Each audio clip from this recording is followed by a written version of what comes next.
Hello everyone, and peace of Christ all of you. Please invite your friends. Let us have some good time together. Today our topic is about how Allah He created the cats. Maybe tomorrow or the day after we will do about how Allah created the pig. Because, all of us, we study in school.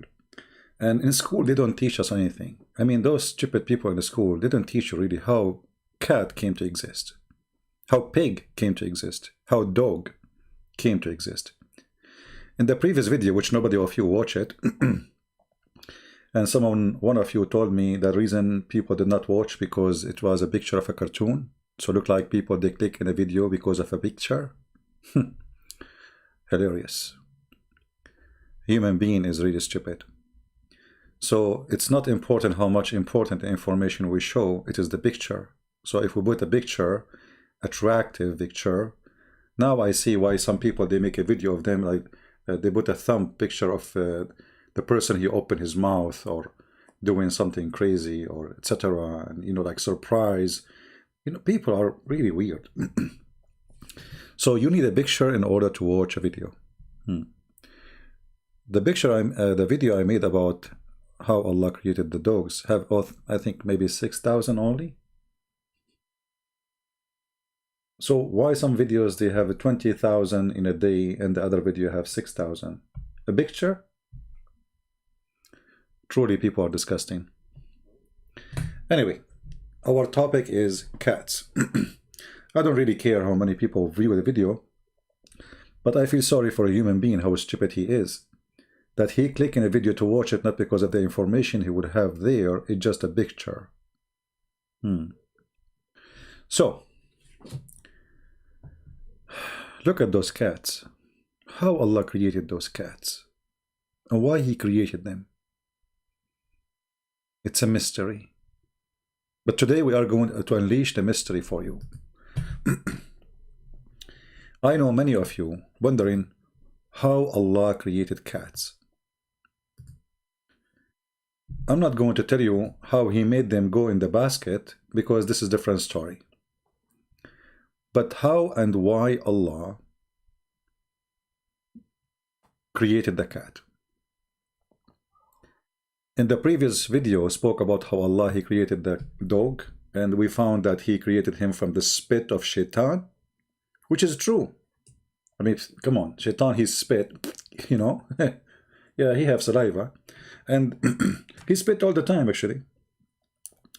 And then Allah, like he was, okay, what I would do with the spit of Shaitan, let me take it to the kitchen and do something, make something good with it, And then Allah come with the idea, I will create a dog from the spit of Shaitan. True story, science. Now, how Allah created the cats. We will go to the Quran. In the Quran, and funny, I went to the Quran. Ibn Kathir, chapter 11, verse number 40. And look what happened. It's totally clean. The website of Saudi Arabia decided to take it off. Why? Why the king of Saudi Arabia? Why you take it off? What happened? It's there. It's zero. There's zero. You see zero. This is the page number, but there's nothing. It's gone. So, we have to find it. So we look in a different website. And bingo, here we found it. This is Tafsir Ibn Kathir, chapter of Hud, verse number 40. حتى إذا جاء أمرنا وفار التنور قلنا احمل فيها. This is the story about Noah. The story about Noah. So, if we go to the Quran here, let's see the Quran.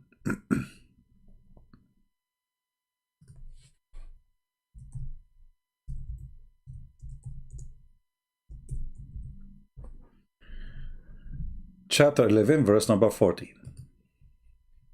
And actually, this, the Quran, one of the funny thing about the Quran, you will find the same story in not only one verse. I mean, usually the Quran repeat, like the same thing is repeated in chapter 23, verse number 27. But here we will go there. Chapter 11, verse number 40. So Allah, supposedly, He told Noah to, the story, to build the ship, etc. And then when the order of Allah came, the command, and the water started coming like fountains from the earth. So it was not a rain, it was from the earth. And we said to him, okay, embark in the ship and take from every kind 2 things, male and female. Male and female. And your family, okay, except him against whom the word has already gone forth. Okay, so Noah, he started taking people inside the ship, sorry, his family in the ship, and he put from every animal bear, 2, like, you know, 1 male, 1 female. Now here there's no much details, but Muhammad, he knew best. We have to admit. I mean, nobody knows what happened in the time of Noah as Muhammad, because he was there, you know. So what happened? We go to the tafsir. This is tafsir ibn Kathir, because the Muslim, you know, the tafsir we gave you about the dog, it was for the Shia, about Allah created the dog from the spit of the shaitan. It was Shia tafsir. Today we are showing you from the Sunni, so nobody will be upset. So if you are a Shia laughing at the Sunni, or you are Sunni laughing at the Shia, you cannot laugh, look at you. So this is Ibn Kathir, and he is telling us here a story which is, I find it a very amazing story, astonishing actually. How Allah created the cats. The story start, I don't know, I don't, guys, are you focusing with me? Because the story is going to start now. And I want to be sure that all of you are listening. You know, this is very important. You know, you can teach it to your kids, you know, and then when they go, you know, like they go tell their friends, their friend will be astonished by their knowledge. So just to be sure that we are in the same page, are we ready to listen to the story?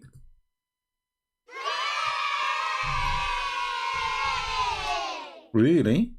Okay, how many of you heard about the cat story before? Nobody? Who like to hear the story of the cat? All right, so now we have to go and see the cat story, but be careful. This cat story is only for, you know, certain age. How many of you over the age of 18? If you are, say hey. All right. So now we are ready to go. Let us read the story. Yeah, this way now we understand that you guys are listening and everybody is focusing with us in the topic, which is very important. So how Allah created the cat. Here it says, and then Allah, he ordered Noah, peace upon him, to carry with him in the ship from every kind, male and female, from all kind of creatures, from those who have soul, and some, they say, even some more like plants, even plants, male and female. Okay, and it says that the first he entered, it was the birds, and you know, and other kind of animals like the donkey. And then he's here, and the last one who entered from the animals, it was the donkey. And then Satan, he hold his tail. Look at this idiot, Satan. Donkey when I enter the ship of Noah. And now when he is going to climb the ship of Noah, Satan, he hold his tail. How many of you suffer from the same thing? You want to climb somebody and somebody hold you from your tail.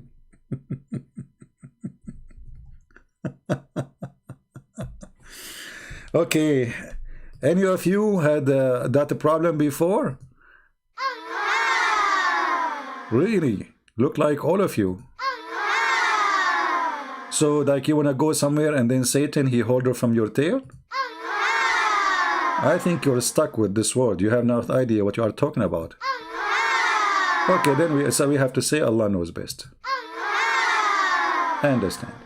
So when the donkey wanted to enter the ship, Satan, he hauled from his tail, and he wanna go, like, you know, in the top, and so sorry, then the donkey wanna go up to climb, and then the Satan, he pulled him down because he's holding him from his tail.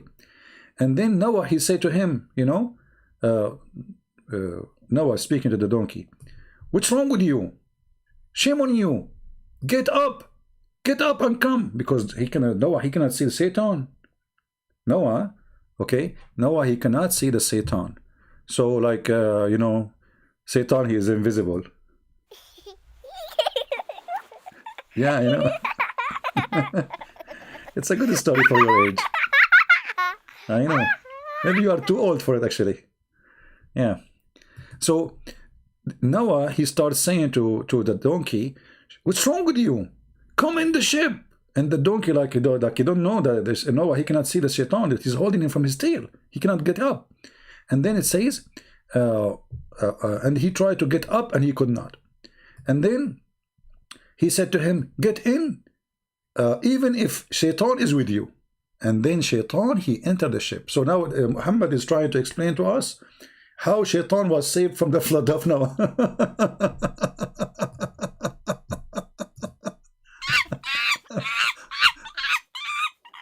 This is a monkey. This is not Shaitan. Anyway, so now, like Noah, he said, okay, so donkey want to enter, but he cannot enter because Shaitan is holding him from his tail. And Noah, he cannot wait. I mean, the flood is coming. So Noah, he said to the donkey, listen, get in even if Shaitan is holding your tail. Get in with him. And this is how Satan was saved from the flood of Noah. And then it says here, and some of the, like the previous, you know, said, they could not carry with them the lion. Dangerous, you know, the lion. I mean, you cannot carry the lion. How you want to get the Muslims? No, and like they're trying to find out how Noah was able to get the lion in the ship. Like how? I mean, come on, how you can get him alive? You know what I mean? It's not easy. I mean, you cannot. You know, it's not. You know, those who believe in things like this. I mean, how you can explain to us how Noah, he got the lion in the ship? Huh?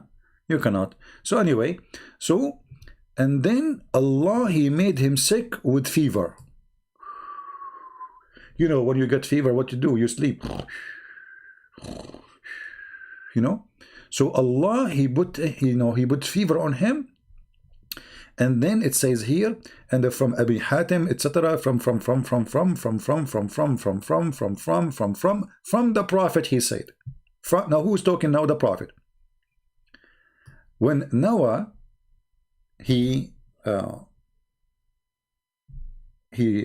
in the ship from every two kind too, and he said to them, how we can be sure that the animals will be safe and we have with them a lion? That's a good question. I mean, come on, we put them now in the ship. We put the goat and we put the, you know, the chickens, we put the cow, the lamb, and we have a lion with them. So how we can be sure? All right. So Allah, he made the lion have fever. Very, very, you know, humma, actually. Humma is like, it's not a fever. It's a, what the translation in English, I'm not sure. Let me see. You know what? We have to use Google Translation anyway. You know, I mean, we are reading Arabic now. Soon you will find the correct word. So when that lion, he gets sick, and this is the first time this disease come to this earth. First time it happened to the lion. Allah, he made it come to the lion for the sake of lion. So he sleep and he don't eat. So they can carry him to the ship, and still he cannot eat because, you know, when you have this disease, you are asleep, you know, all the time. And then this is the first time this illness came to the earth. And then they told him, what about the mice? What about the mice? We have a mice. The mice get jump in the, you know, we told the mice to jump in the ship, and they call it for waysiqa, which mean the bad ones, you know, the one damaged things. She is going to damage our food and our stuff. So Allah, He inspired the lion, so he sneezed, achoo! And right away, a cat came from his mouth, and the mice ran away from it.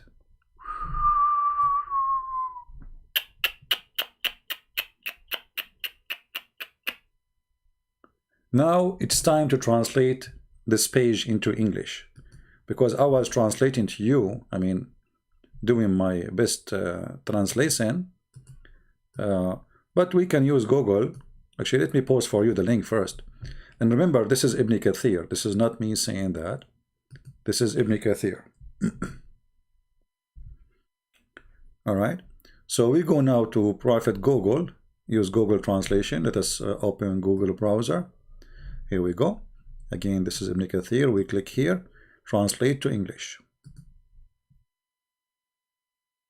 All right. Let us see here. Okay, it says here, let us see.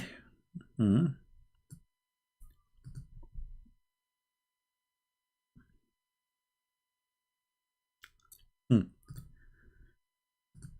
last one who entered, the last animal who entered the ship, it was the donkey.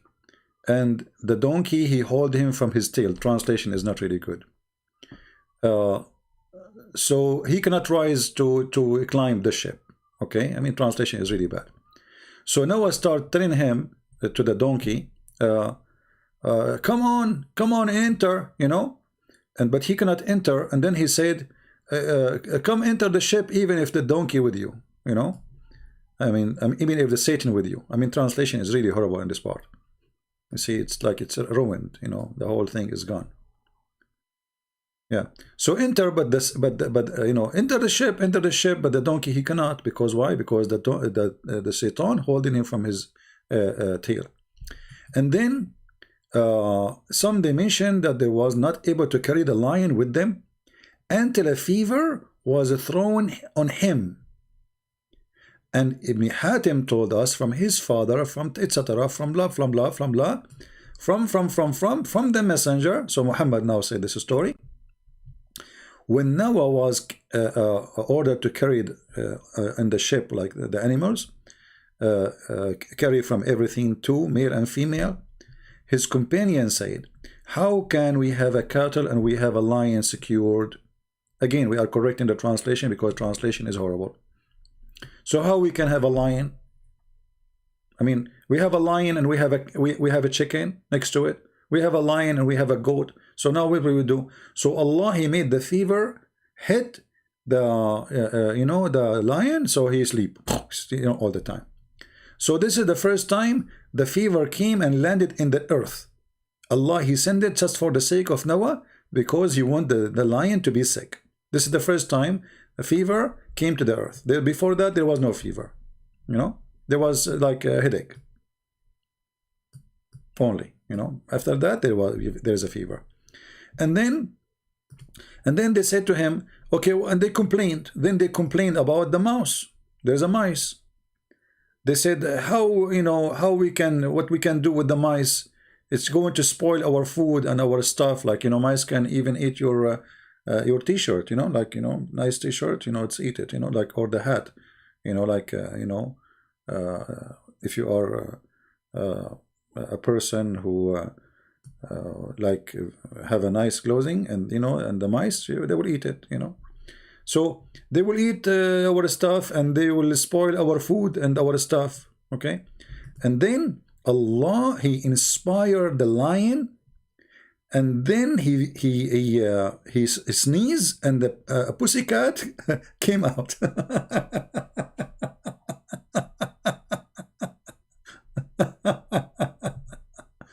I mean, the translation is really horrible. I think the translation is horrible because the Arabic text have the tashkil in it. You know, I think if you have we have it. You see those things in the top.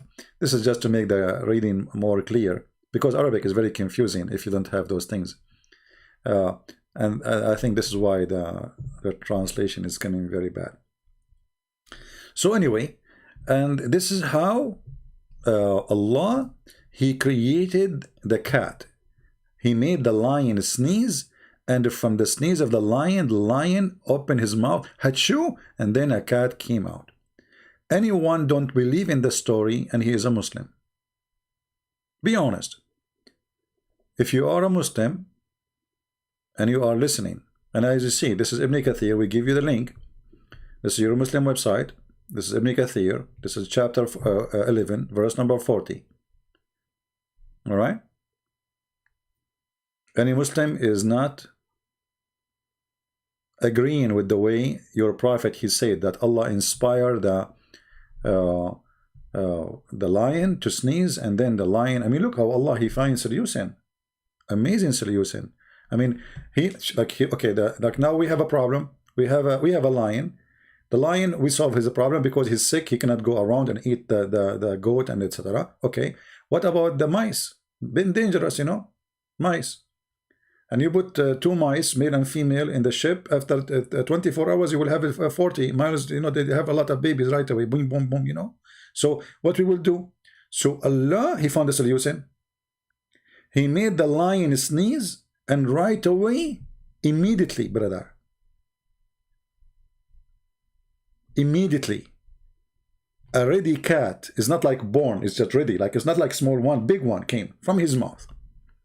And actually, if you think about it, that explains why the lion looked like a cat.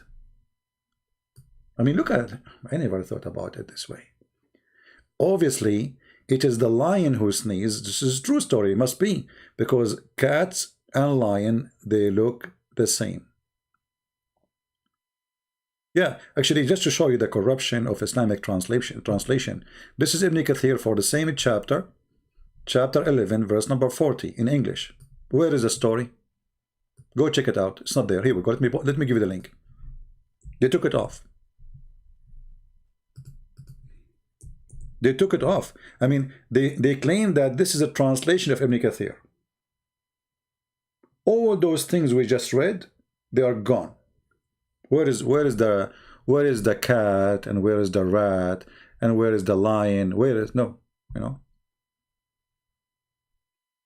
And look what they did. Here he copy and he stop here. Look, it says, and the last animal to enter was the donkey. Okay, what is the rest of the story? We saw this part in the Arabic page. The last animal to enter was the donkey. So what is the part where it says Shaitan, he hold him from his tail?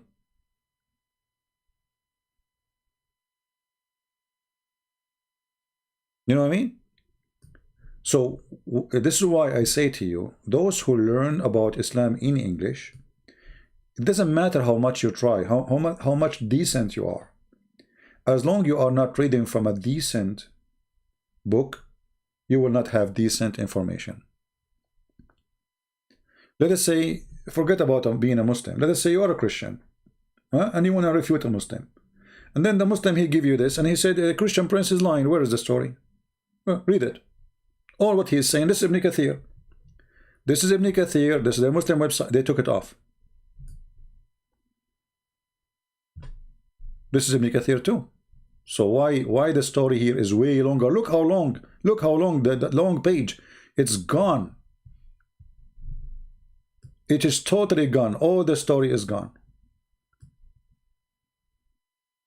Why? Because they don't want you to see how stupid this religion is. They don't want the Muslim to see. They don't want, I mean, it's too late to say you don't want the Muslim who speak Arabic, because the book is in Arabic already, so they have it. But what about if you are a Muslim from Malaysia, Indonesia, China, whatever, you know? And you have to read in different language because simply you don't speak Arabic. So what we do, we cut all stories, which is stupid stories, obviously making Muhammad look like a fool, and we take it off. When Muhammad, he said here that the messenger of Allah said, remember carefully, the one who said that is the messenger of Allah. The messenger of Allah said, Read carefully. Let us go back. Let us zoom in.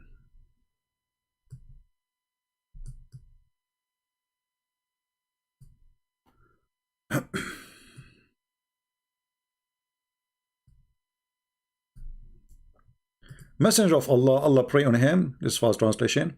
When said when Noah was carried on in the ship, he carried from everything, two, male and female. His companion, they said, how can the cattle with the lion be assured, but be secured, mean? Then Allah, he gave him a favor, and this is the first time the favor was landed in the earth. Before that day, we have no favor.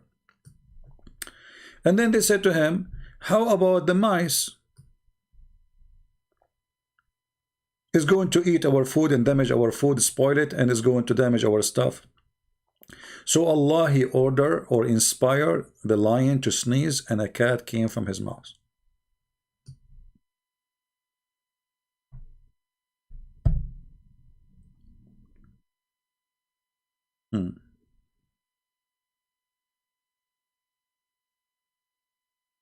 Any Muslim have a comment?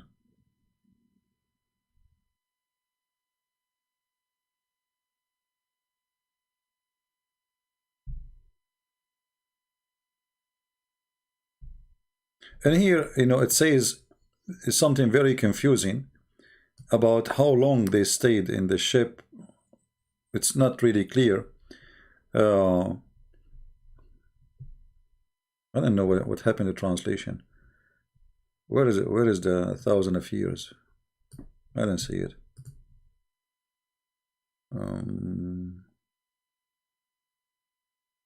Yeah, for some reason Google messed up. Let me see if I can find the page, the same thing in different.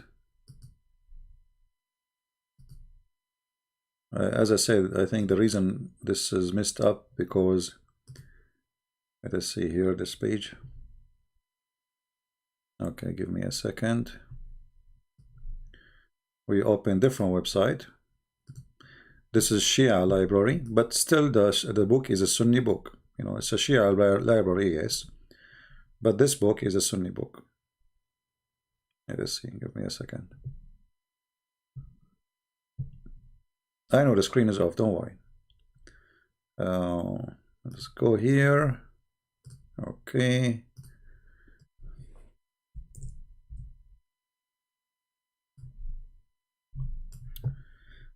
Okay, so now we will translate, we will use the same story, but in different website.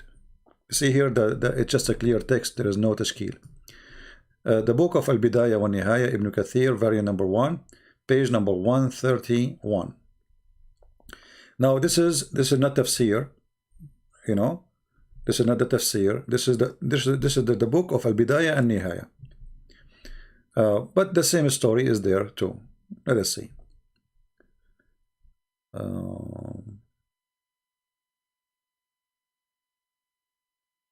Let us see if we can find it. Okay.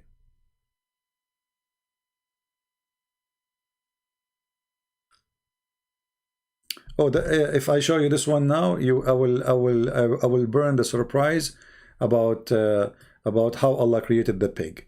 So I'm not going to show you, sorry, because there it speaks about how Allah created the pig. I want you to use your imagination how Allah created the pig. All right. Anyway, it's the same story, but this one we will show you next time we go live on air, because in the same story it says how Allah created the pig in the same page. Any Muslim agree about his prophet about Allah created the cat because there was a mice? And actually this is it's not Allah who created the cat. I mean, the lion, he sneezed and the cat came out. Any Muslim?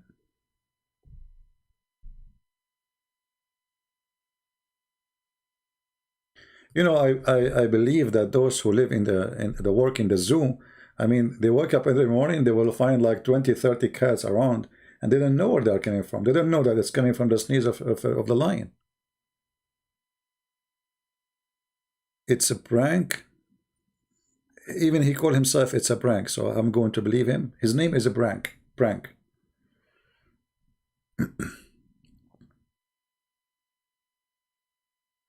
Any Muslim have a comment? I mean, if you think about it, lion and cats, they look the same. I mean, look at them, you know. So they're the big size, small size. So it makes sense. I mean, the lion sneeze, and then the cat came from his sneeze. So like, okay, you know, yeah, okay. Make a lot of sense.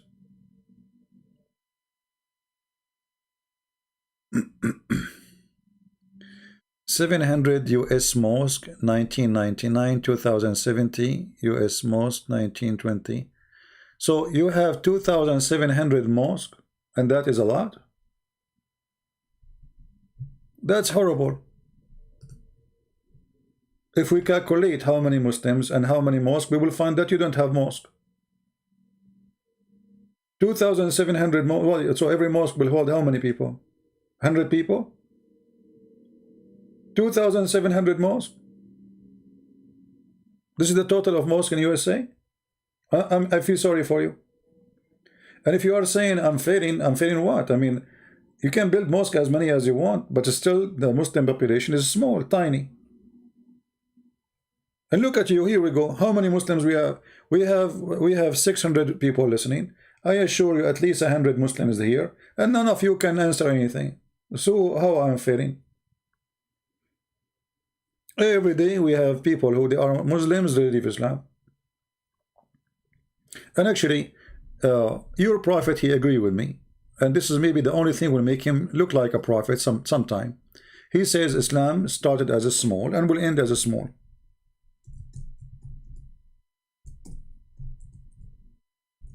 Oops, we are typing in English, as usual. So are you saying your prophet is a liar? Here we go. You're a prophet saying Islam will die. Islam will die.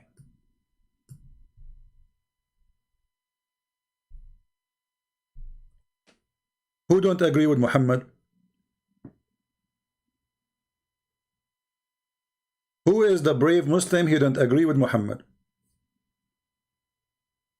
Either you are telling the truth and Islam is growing as you're trying to say, or Muhammad is saying the truth. Choose one. Muhammad is a false prophet. We have a person there, he is a proud Muslim. For sure you'll be proud. I mean, look at this. You are the only one, the only religion in the world who believe that Shaitan, he hold donkey from his tail when he tried to enter the ship of Noah. And then Noah have no choice. He want to save the donkey. So he said to him, okay, get in, you and the Shaitan together. That's it. Shaitan will not leave him. You have to be proud Muslim. You are the only one who have a prophet. He taught you how cat came to existence. Lion, he sneezed, and then a cat came from his mouth. So you have to be you have to be proud Muslim. You know, you have to be. If I am you, I will be so proud to the point I cannot even look at the ground. I will be looking at the sky all the time.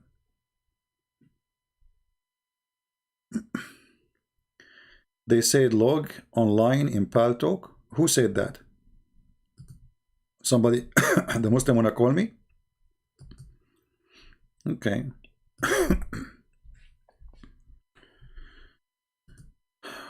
Well, I don't think, we open our Paltalk, we get nothing but kids.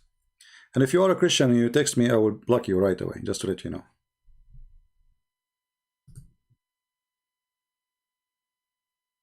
All right.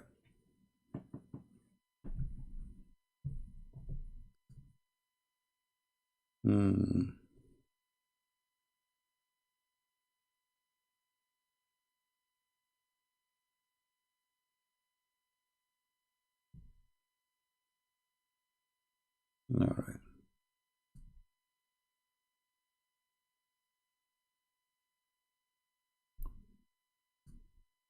Okay.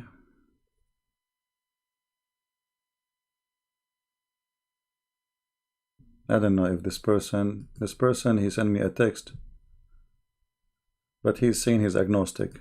Don't waste my time.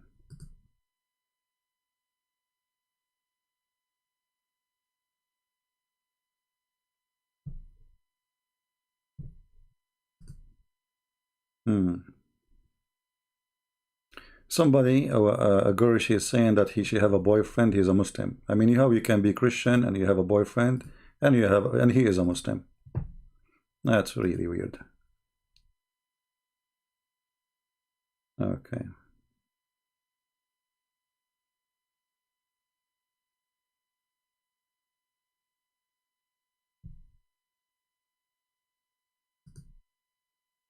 I'm just blocking names because I just getting no sense text.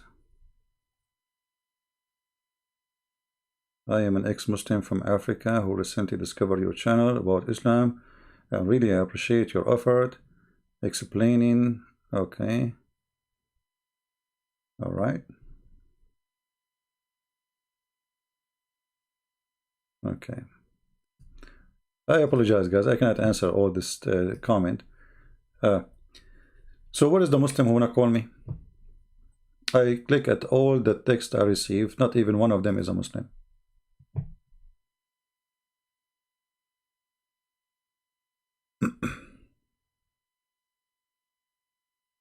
What is the Muslims?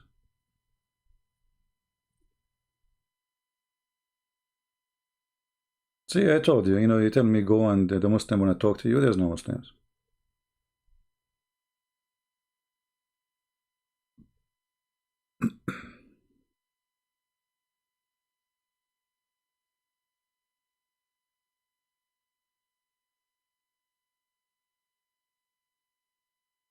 My friend, it doesn't matter really, ex-Muslim rising, not rising, this is not my business. My business is to share the truth, and if you are a stupid, you want to believe in this God, this is your business. Very simple. I mean, who cares? For me, I laugh. People, they can do stupid things. I mean, this is true, but what's my business? For me, I have to share the truth with you, whatever it is. And what you do after that, this is your business. So who believe, who don't believe, I mean, this is silly, it's a stupid religion. If you are a stupid person, okay, good for you. As long as you are happy, what I can say, But obviously, this story doesn't fit even with someone who is 5 years old. You have to have a brain of 5, even 5 years old will not believe it. I mean, how you tell a human being who is an adult that the lion, he sneezed and a cat came from his mouth, and the donkey was, how Shaitan was saved in the flood of Noah by the prophet? Oh, because when the donkey, he tried to come in the ship, the donkey, he hold the tail of the Shaitan, he hold the tail of the donkey, and then the donkey could not get in the ship, and then he want to save the donkey, and he need the donkey because for transportation. It's like a limousine at that time, brother. Okay, so the donkey is holding the Shaitan holding the donkey from his tail, and put yourself in the shoes of Noah. What you can do? Huh? What you can do? You want to save the donkey from the flood, and the Shaitan is holding him from his tail. So what do you do? So Noah, he have no solution except to say, okay, you get in, even if the donkey is a Shaitan holding your tail. The true story. We have to seek a high intellect discussion here. So if I show you this story and Muhammad say this story, and then you say I believe in it, okay, I mean, what I can say, no comment. No comment, that's it, I mean, the Prophet said so. Who can discuss that? Do you dare? That's it. The Prophet said how Shaitan was saved from the flood of Noah, because he held the donkey from his tail, and the donkey want to get in the ship, but he cannot, because the Shaitan, he was holding him and put his feet in the floor. Donkey, he pushed to go in the ship, but he holding him from. Now I know why look at this donkey. Look how tall his tail. Look. And I wonder why Shaitan, he hold the donkey from his tail, not the horse. I mean, why you stuck with that? Huh? So if a Muslim want to say to me, I believe in this, okay, you believe in it, what I can say, you know, this is your choice, my friend. In China, they say he left as a donkey, never come back as a horse. You know what I mean? He left as a donkey, he never come back as a horse. You cannot make a donkey a horse. So even if you show all the evidence in the world, even if you show them how stupid it is, even if everybody laughing at it, still you cannot make a donkey a horse.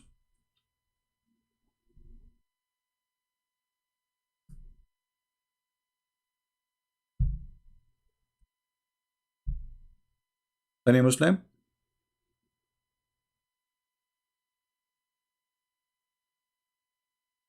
And Shaitan, you know, and you know, the story about the lion sneezing and the cat coming from his mouth.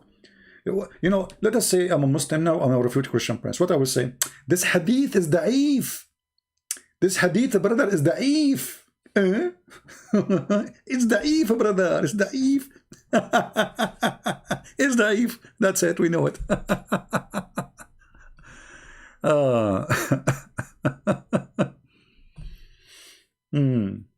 So, you know, like, I mean, all those stories, you know, when you listen to them, it's obvious that the one who made them is trying to find the answers.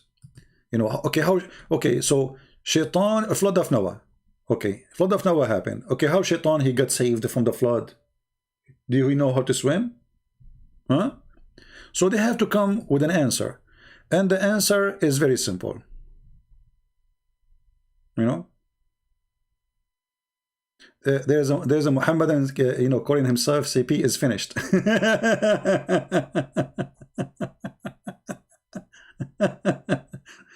Well, change your name before you call me Potato. Change your name. It's a shame on you, actually. To call yourself CP is finished. That's you. That's your name. It's not me. I am not CP is finished. It's you. So you call yourself CP is finished before you call me. That means you are finished before you call me. Give yourself a name of a man, you coward. Any Muhammadan?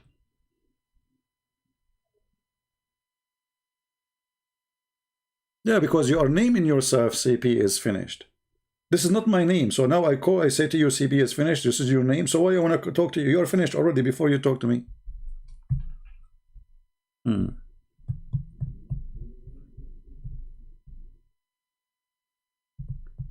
Any Muhammadan? And what are you talking about? I'm finished from long time. Do you remember Mimi Hijab? You are finished. The coward. He promised the Muslim to debate me. He ran away like a potato. Coward.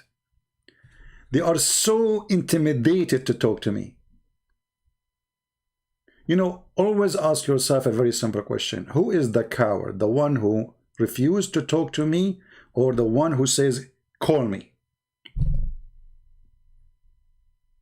All of them, they share one thing. We can debate you face to face. Can we do it shoulder to shoulder? What about donkey to donkey?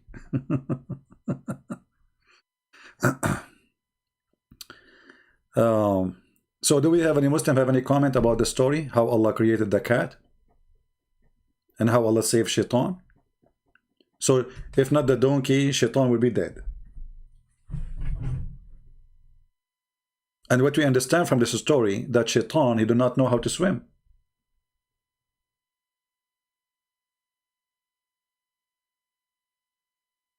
Huh? So what? He hold the tail of the donkey? I mean, Prophet Muhammad, he come with an astonishing story. I mean, this must be true. Think about it. Shaitan, he do not know how to swim, and now the flood is coming. And now donkey, Noah is calling the donkey, hey, Afur, come here, come here. The donkey, and that, what happened? Why you don't? But Noah, he don't see. Shaitan is invisible, brother. So Noah, he cannot see the donkey, is suffering, trying to get in. He don't understand why he cannot get in. And look like Noah, he was able to find out that Shaitan is holding from his tail, because as you see in the hadith, it says, he told him, get in even if Shaitan is with you. He was guessing, like, what is holding him from coming? You know? And the donkey, he cannot express himself. He can only talk to the Prophet Muhammad, as you know. So, you know, the donkey is screaming, you know, like, you know, okay, I want to get in the ship, but, you know, like, don't you see, you idiot, you know, the shaitan is holding, you know, the tail, you know, and he cannot get in. And then Prophet Muhammad continues saying, okay, well, Prophet Noah, he said to him, get in even if shaitan is with you. And this is how shaitan was able to be saved from the flood of Noah. Yeah, makes sense.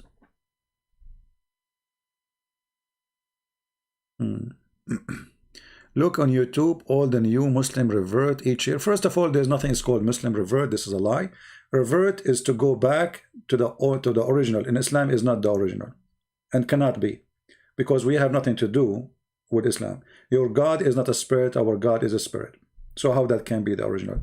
Secondly, you can look at all those who you call them convert people. They live long, you know, they make a conference in Michigan speaking about why the average of those who convert to Islam leave maximum 2 or 3 years after. Because simply you fool them. Later they, you know, they watch our videos, read our books, they see this the truth, and they leave. And then they will become enemy to Islam. Not only they leave.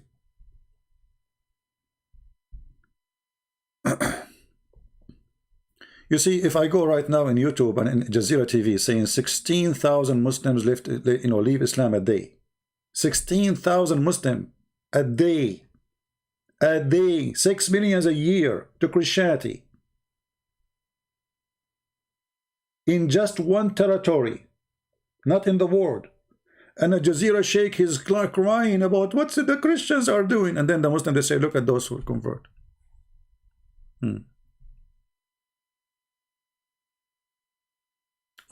Okay, here another stupid story. The Muslims, I don't know if Ruqayya is really a true Muslim or she is trolling. Probably she is trolling, you know. But let me show you what she said. Remember, in Islam, remember, Jesus, B-P-U-H, will come and break the cross. Why you did not quote the rest? He will break the cross and kill the pig.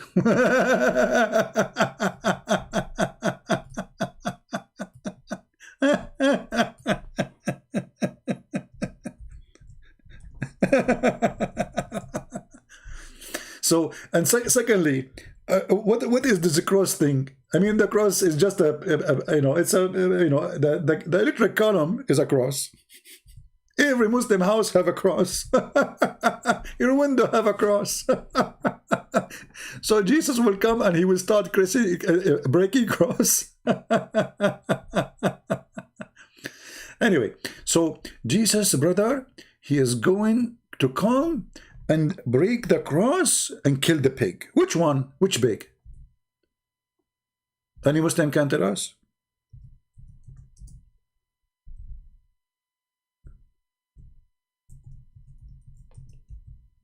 Is Muhammad serious that he is going to kill the pig? Or Muhammad is a madly man? And why Muhammad don't kill the pig? Why Jesus can't do that?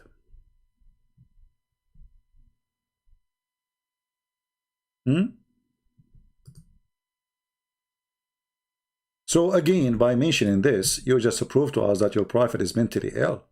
Those stories is good for kids. By him in whose my hand is my life, the son of Mary will soon descend among you. Did he just say soon? Did he just say soon? How soon? Very soon. It says yushiku, liyushikna, which means not only soon, almost here. Liyushikna. Go and check in the Arabic dictionary what this word means. Almost coming. And what he will do? He will abolish the jizya. Jizya is abolished long time ago. Who dared to collect jizya from us? Go ahead, try. And he will break the cross. Try. And he will kill the swine.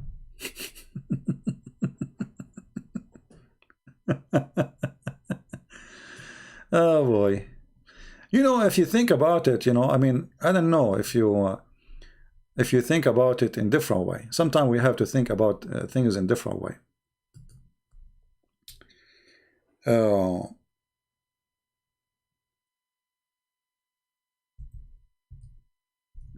Jesus come to the earth.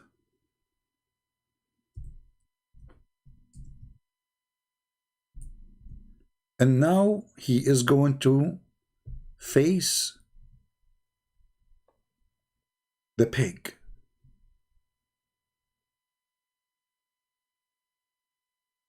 Astonishing. The pig is in one side, and Jesus is in the other side.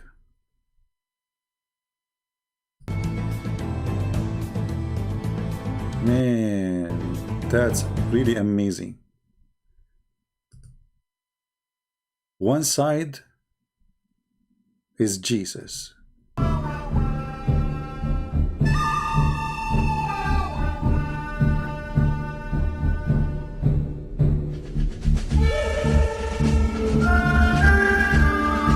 Unbelievable.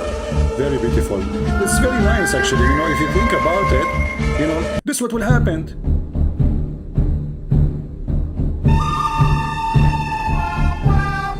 Hey, pig, are you there? You draw first. No, you draw first. Listen, pig, you draw first. Don't worry. I'm ready for you. Okay? You draw first.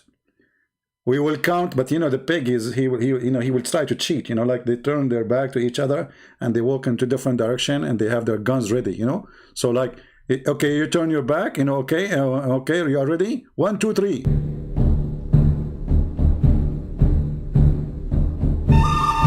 Are you ready? In my count, you shoot. 1, 2, 3. I mean, do you even have any sense of logic? There is a person who is in heaven. He will come from the seventh heaven to break the cross and then to do what? To kill the pig. What about the chicken and the pig? Which one? And why you want to kill the pig? Are you there, Ruqayya? See, you are the one who brought this to you. You are the one who mentioned the story, so we have it now on the screen. It's a joke, another mockery. This is a mockery of the mind of a human being. This is a mockery on you to believe in this. Muhammad is making fun of you.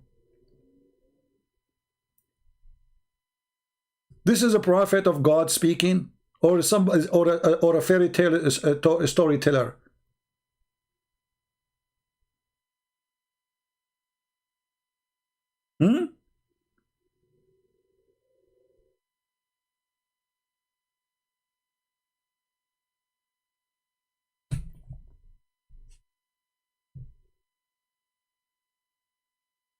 Anything else?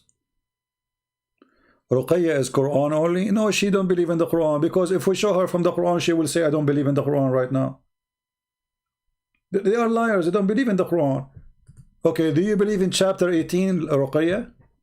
You are Quran only, right? Do you believe in chapter 18? Do you?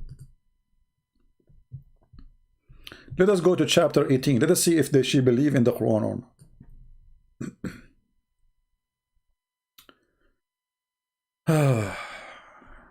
Let us read together.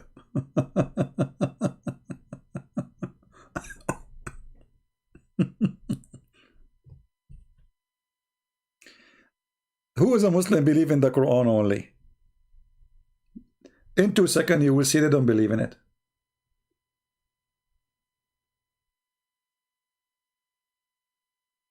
Anyone? Here we go, the Quran in front of you. Who believe in this? I'm going to show you the Quran. Who believe in the Quran? Any Muslim believe in the Quran? Look at this madness. Look, what is this? Look at this wisdom here. I love this one. This one is this is really a lot of wisdom. Brother, Allah is talking. Okay, what Allah is saying? They are asking you about how many there are. The 7 sleepers. I mean, the story is called the 7 sleepers. Allah still, he do not know how many they are. Some they say they were 3 and their dog is number 4. And some they say, and other they say they were 5 and their dog is number 6. And well, did you hold on? He jump. What? The translation. What? If you are saying some they say they are 3 and their dog is number 4, how you jump to some they say they are 5? I mean, do you see the stupid thing? You just said some they say they are 3 and the dog is number 4. You don't jump to 5. You should say, and some they say they are 4 and their dog is number 5. Well, anyway, and then he continue, and some they say and they are 5, they are 6, and their dog is number 7. And then what the answer, Prophet? The answer is the following: my Allah knows best of their number, and none knows them but few. Look, what the heck? Allah is know best. Allah and few people, they knew the number. So what is the number?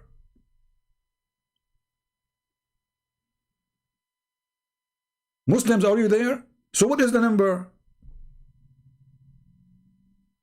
I mean, what I learned from this madness, you're giving me confused now. Okay, so 3 and their dog is number 4. First of all, you didn't say 3 and their dog number 4. The dog does not be count with a human. That's stupid language. Not in Arabic, not in English.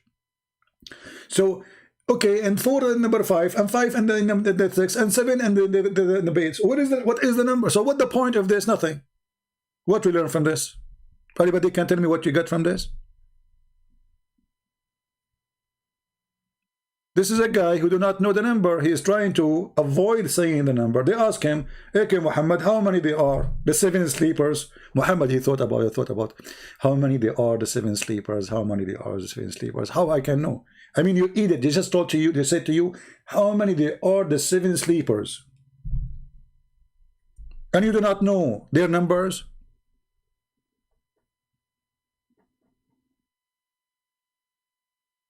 How many they are, the 7 sleepers? Some they say they are 3 and their dog is number 4. Some they say they are 5 and their dog is number 6. Some they say they are 7 and their dog is number 8. But nobody knows their number save Allah. And if you, and what, to make it more horrible, he said if you. If you, they knew. Who? What?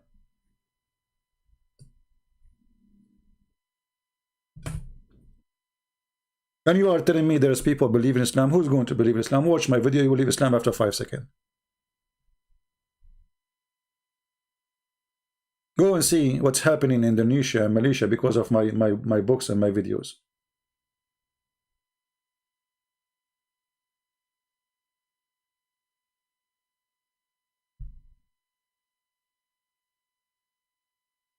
Any Muhammadan? What is this? And then a flying carpet, and then the ant story, and what? All of this is in the, yes, chapter 18 is the chapter of magic, where everything can happen, and none of it make any sense, even for kids.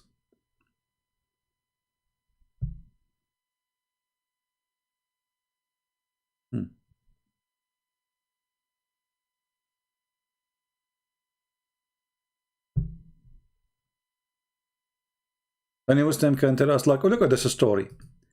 Allah, he said to the angel, bow to Adam. Okay, what the story here have to do with the rest? Read the verses before it, read the verses after it. There's no connection. You see, when you read a book, the book leads you into, like, you know, things happen next. Here what we have. Here we are talking about criminals. Okay? Allah is counting on them. Okay, and then he speak about the angels. Are they criminals? And why Allah ordering the angels to bow down to Adam?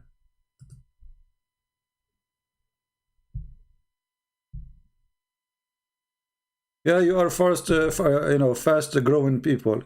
You know, Ruqayya, you remind me of the fast-growing penis, where your prophet, he said, or the story said, that when your prophet, he saw Zainab and he wanted to have sex with her, each time her husband tried to sleep with her, Allah make his penis swell. So I don't know what you are talking about, fast growing people. I know that Islam is speaking about the fast growing penis. I mean, have you ever heard that there's a God? Because a man, his name is Muhammad, he like a woman who is married to his son. He like her, and since then, each time the husband, he want to have sex with her, Allah make his penis swell, which means grow so fast. And then you say to me, I believe in it, so you argue me. I have no comment. Grow as much as you want, no problem. I will stay a Muslim. I will stay a Muslim. Okay, stay. Stay a Muslim. I mean, who's holding you? And then, I mean, we don't want to be all over the place. And remember when Moses said to his boy, you are finished, boy. I will not give up traveling until reach the junctions of the two sea. You know, the stupid translator, he's trying to find out what this stupid book is saying. So he said the junctions of the two sea. But where is the two seas? This is the area, the country is called Bahrain right now. Check it out in the map. There's no two seas there. Where is the two seas? So Moses, he went there because Allah, he told him, go and learn. Okay, how we can understand this story? Who want to tell me what we learn here? How God is talking, yet there's no story in the story. How here we are talking about all of this and suddenly we jump to Moses. How Moses, he jump here?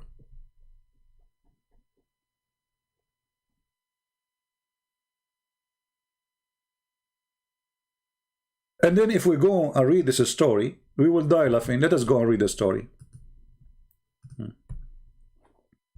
This is the story we mentioned to you, if you remember, where Allah, he told Moses, Moses, you are an idiot. There is someone he knew way more than you. His name is Al-Khadr. I will send you. So Moses says to him, oh, please Allah, send me to him because I will learn from him. Okay? I will learn from him. Let us see the hadith. And then Allah told him, okay, take with you a wheel, dead wheel, put him in a basket, and then when you lose the wheel, you will find him. True story. The Quran in front of you and the hadith explain the story. Here we go.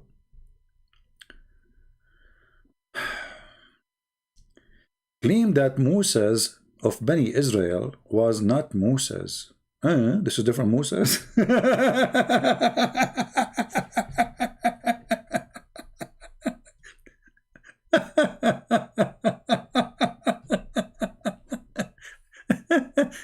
Moses of Israel is not Moses. Here we go. And then Ibn Abbas said, Allah enemy tell lies.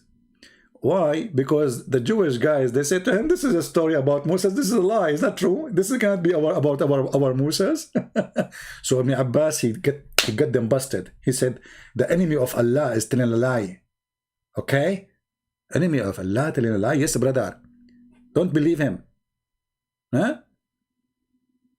He said this is not the Moses of the Jew. No, he's a Moses, the prophet Moses. And then Allah Messenger narrated, here we go, that's it, Muhammad is talking, so everybody have to sleep now. Moses get up and deliver a sermon before Bani Israel, and he was asked, question, who is the most learned person among the people? Moses replied, humbly me, me, you know. Moses, for sure, he knew a lot, you know. He have a degree of science and political science, and you know, he was supporting Trump, you know, and he switched to Democrat, and then he switched to, you know, I mean, like science, Moses. And then I am the most learned. Allah, he heard him when he said, I am the most learned. Allah get upset. So Allah admonished Moses, bad boy, what you gonna do? What you gonna do when I come for you? Allah said to Moses. So for he did not ascribe all the knowledge. He did not even finish high school. Moses, Moshe Habibi. Allah said that to Moses. the Moshe. And then to Allah only then the divine inspiration, yes, of our slaves in the junctions of the two seas, more learned than you. That's the Quran in chapter 18. There is a guy who learned more than you. Where? In the junction of the two seas. What do you do there? Hunting? He lived there? Yes, brother. Musa said, oh my Allah, how I can meet him? So Musa's now like, what the heck? There's someone he knew more than me? I want to meet him. Allah said to him, take with you a whale, not a fish. Translation is false. In the basket, and whenever the whale lost, follow it. Like, what the heck? The whale is dead. How we can follow it? Which means, between two brackets, you will find him at that place. Look at the knowledge. Look between bracket. I mean, the translator is making it for you clear now. So Moshe set along with his attendant Yeshua bin Nun. Even his name is bin Nun, which means the son of the whale. And they carried with them the whale till they reached the rock. And rested there, Moses put his head down and slept. Okay, and then the narrator said, at the rock there was a water spring called Al-Hayat, which mean the life. I mean, look at the funny translation. Don't you shouldn't translate what Al-Hayat mean? Maybe you do not know. Al-Hayat mean the life, the fountain of youth. And none come in touch with its water, but become alive. Where is the one who is saying, I am proud Muslim, Islam is growing?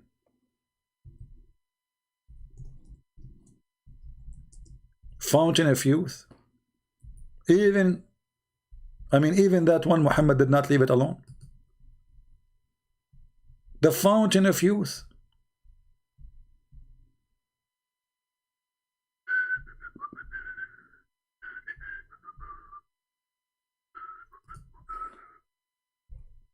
Huh?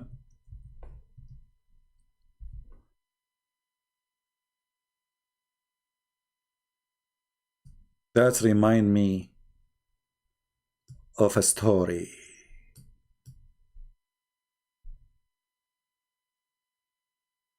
The Pirate of the Caribbean. When they arrived and they found the fountain of youth. Astonishing story. True story. Watch it once, never again. Your prophet, he did beat everybody with his stories. Even the fountain of youth, he is there. I mean, what Muhammad left from all the fairy tale stories in the world, he did not put it in his Quran. Name one.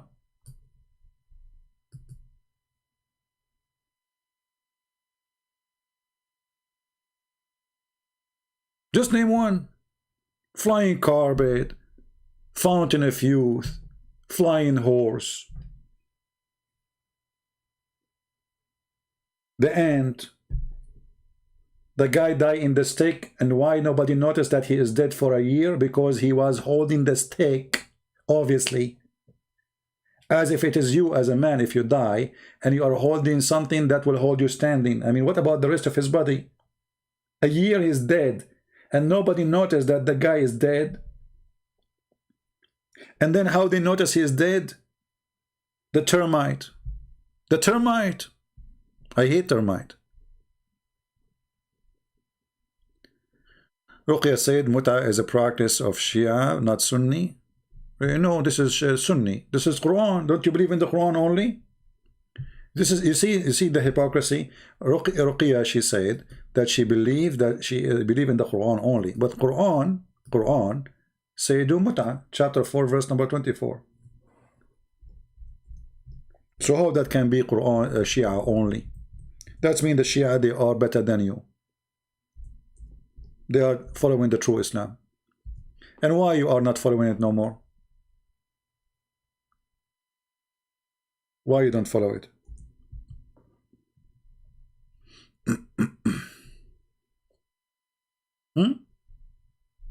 Why you don't want to follow it? You are not a Muslim? As long you don't see, she said to you, she is Quran only. And the abrogation for the following practice of muta is in the hadith, not in the Quran. So in chapter 4, verse number 4, it says it clearly, pay them for you enjoy them.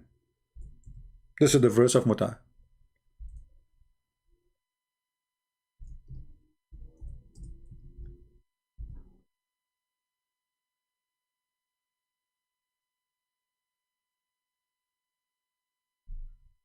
So those whom you enjoyed sexual relationship, give them some money. But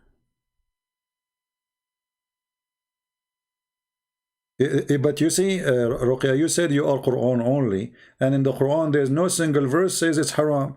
And what kind of religion? Your God, Allah, He allow it. Here we go. So if it is haram, why Allah He allow it? And where Allah He forbid it? Show me. I do not need to search Google. I know way more than your Google. I'm talking to Christian Prince. I can search Google about when it's going to be hot, when it's going to be cold, to see the weather news. When it's come to Islam, I use Google just to put things in the screen so easy. But I have the knowledge. So don't tell me in Islam it's forbidden. No, it's not forbidden actually. You Muslim Sunni, you just change the name. Right now in Egypt, there is something called a tri-marriage. It's called what? Tri-marriage.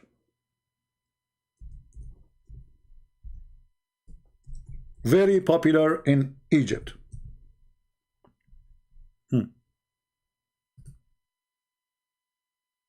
So what they do, they claim that they are not like the Shia. This is the BBC, and I can find it to you, if you know, from Islamic website. I mean, this is BBC. Who care?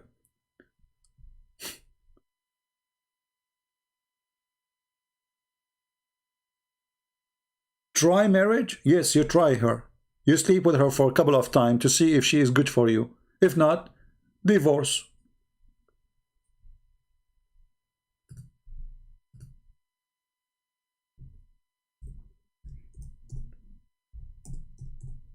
Let us use Google browser so we can translate.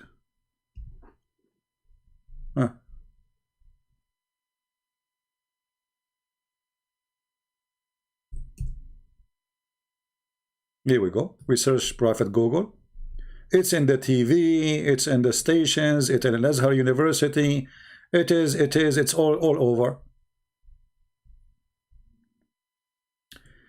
An Saudi author, the trial marriage is according to Sharia law, nothing wrong with it. Sharia law. It is legal. This is Al Jazeera TV. Let us translate to English the search, you know. The marriage of experience, the Google translation, you know, the marriage of experience. Evidence, experience marriage in Egypt, a hiding crime or a way to prevent a divorce. Perverted culture. Marriage experience? Try, marriage try. You see the translation is not correct. It says zawaju tajruba. It's like, you know, you drive a car to see if it's good for you, you keep it. You don't like it, you don't keep it.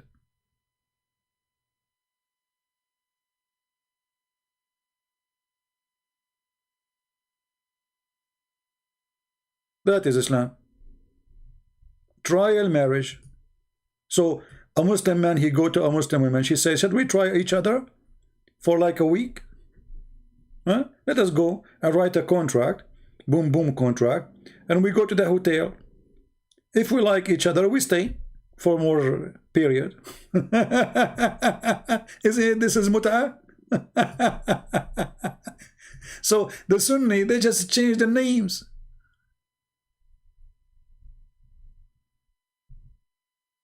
They just change the name. It's the same. You do mut'ah too. You have zawaj urfi, which means it's not, you know, it's just between you and the person you claim that you are married. But there's no marriage. You go to the bedroom, boom, boom. No, it's not experience marriage. It's you know, translation of Google is not correct. It is try marriage. You try. Let us try. So what we do, we go to bed, we do boom boom, and then, you know, if we like it, we expand it more. You see, this is the BBC, but I'm not going to play the video because, you know, it's have copyright. This is the BBC. What is a trial marriage? What does it solve? The divorce crisis in Egypt. Everybody is divorcing in Egypt.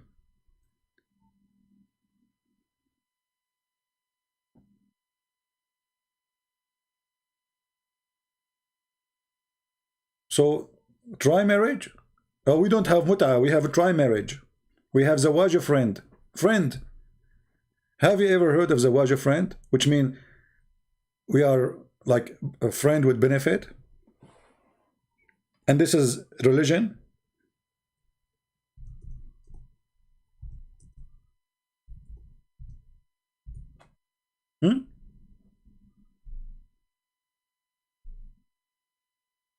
Zawaj friend.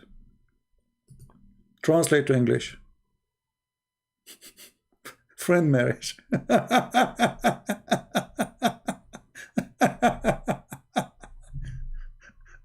They are very conservative, my friend, and they speak about the West. They have boyfriend and girlfriend, etc. So, you know, you do way more than boyfriend and girlfriend. You get paid for it because this is money business. Women, they will get paid.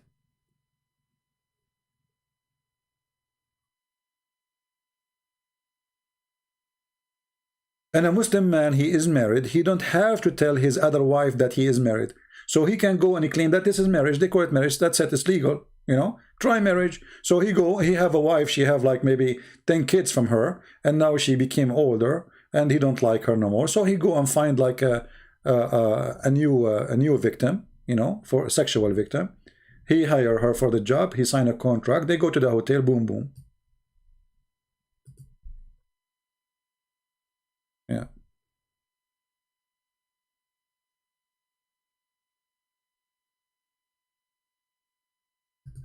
Ruqya, as long you said you believe only in the Quran, can you show me the verse in the Quran says don't do mut'a no more? So either you have to admit that you are a liar, hypocrite, you believe in the hadith when you want, and you don't believe in the hadith when you want, or you are Quran only. So are you Quran only? If you are Quran only, show me the verse in the Quran it says don't do mut'a. Otherwise, we have a verse in the Quran says do mut'a. Show me in the Quran where Allah says don't do mut'a. Go ahead. I feel sorry for you. You are just, you know, trying to fool yourself. Trying to get out of the shame. This is a shameful religion. They speak too much about dignity and honor. We, you know, women are protected in Islam. Women in Islam is the last one to be protected. In order to make a woman protected, first you have to value the women. How you can value something you've been ordered to abuse? The Muslim, they say to you, the Prophet says, don't beat them until you break them. So beat them until what? Before we break them, we stop. He made a verse in the Quran saying, if a woman, if you fear she will disobey you, fear, she did not even disobey you yet, you can beat them. Chapter 4, verse 34.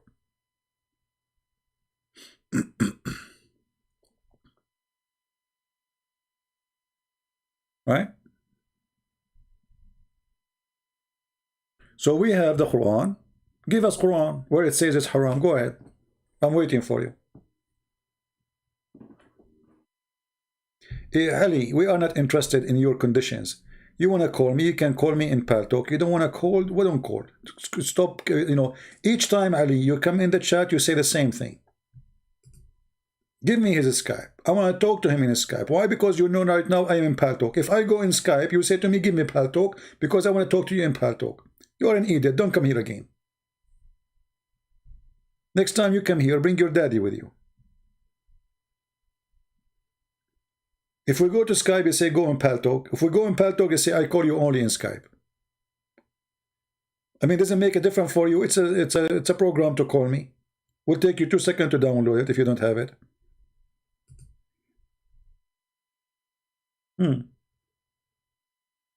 So this is Islam, and this is the stupidity you see. And by the way, I was planning not to make the video long. I'm going to hide all those videos actually, because you guys did not watch the video about how Allah created the dog. And one of you said to me the reason they did not watch it because I don't have a nice attractive picture. That is an insult to a human being. That's, you watch a video because of a picture, and this is true. People do that. And the reason I can you know, it's very easy to understand that this is true.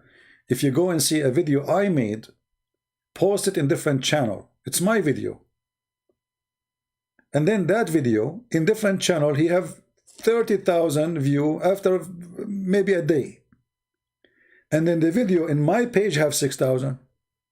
Why? Because you have a picture. Human being mind is very silly.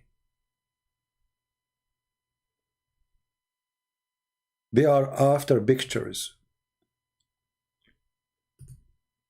This is why you see all those who try to get people to watch their videos, they have to make some graphic and etc., because nobody will come to the video unless you do graphic. I have a video. It's called The Miracle of the Call of Nature.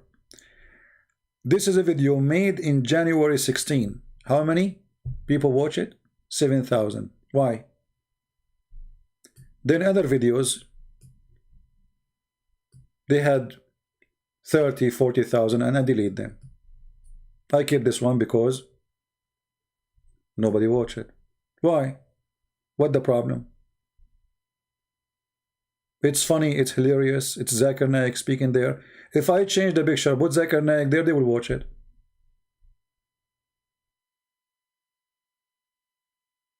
Look, this video 53,000. Why? The picture. I mean, does it make sense that a video is made in January 25th, have 53,000, and a video made in January 16? Both are made by me. What's the problem?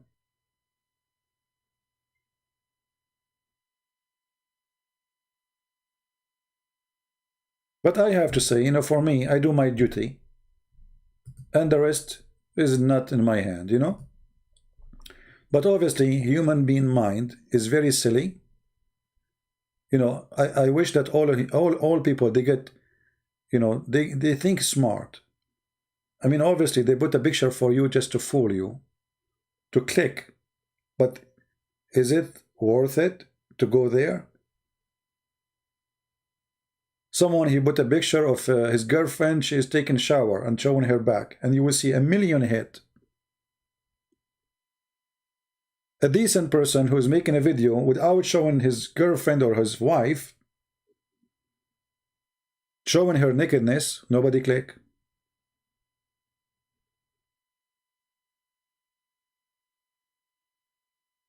Sometimes, you know, I feel really disgusted. Truly.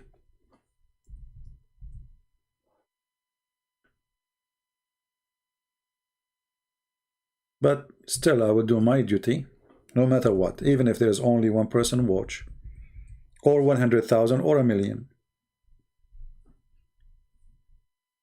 But sometimes you ask yourself, do human beings have a brain bigger than a cat? How you bring a cat? You put some food in your hand. Are we a bunch of cats?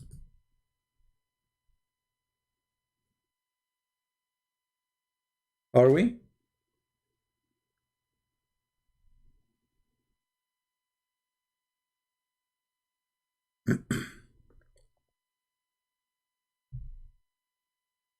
Anyway, we are very successful, but I am not going to change because the one who sent me the message saying you need to change the picture, you know.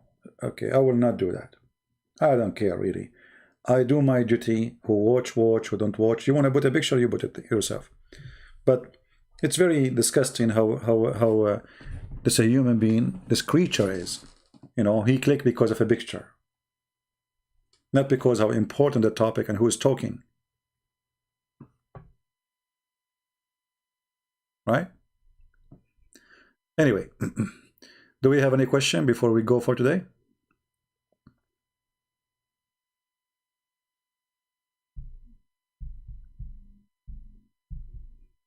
Anyone?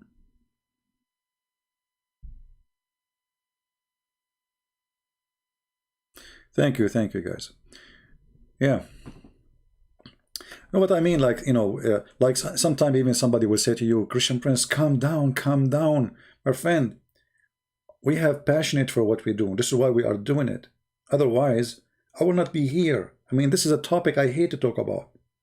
Honestly, each time I come to the computer to go live, I mean, disgusting again. I'm going to do this again and again and again. This is the most ugly, disgusting job ever to do, is to come to the garbage and touch it every day by your hands. But I have to do it because your children can be misled, they can be deceived, they can lie. You know, they are making billions, they spend billions of dollars, not millions, to promote Islam. Twitter taking their side, YouTube taking their side. Twitter just banned a party in Spain. Their account suspended. Why? Because they said that in their country we have a problem of Islam. Most of the crimes happening of immigrants coming who they are Muslims. They are just expressing the truth. Regardless what we think, if this is the truth, it's truth. They said 92% of police problems, it is the one who is doing it is immigrant coming from Morocco. You cannot say that. I mean, they are saying the truth. It's not a lie. We are in a time you cannot even express the truth. The second you say it, they will say, oh, he's speaking against Morocco. He's not speaking against Morocco, and he is saying what happened. They suspend his account, or the account of this party. So they are like a mafia. I'm not talking about Twitter and YouTube and Google. Anytime, this is why we have many accounts in YouTube. They can suspend us anytime for no reason, just because you say the truth. You can stay as long you post a video of Mujahideen, you post a video about attacking the one who leave Islam. I mean, the guy, he made a video about apostate prophet to be killed, and they keep his video there. They did not even move it. The Christian, they cannot collect donation, they cannot receive anything. That's it. The second you say the truth, they fight you.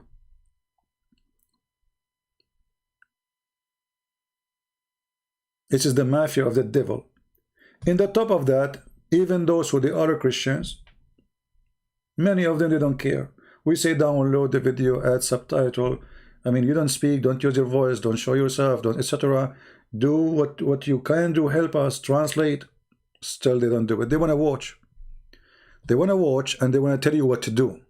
Like I receive email, brother, can you speak different nicely, please? Jesus Christ, he ordered us to be kind. I mean, they school you too. Not only they are useless, they do nothing. They want to school you about how to do things. But isn't it Jesus who called the hypocrite hypocrite and the liars liars and the false false? Since when Jesus says don't say that?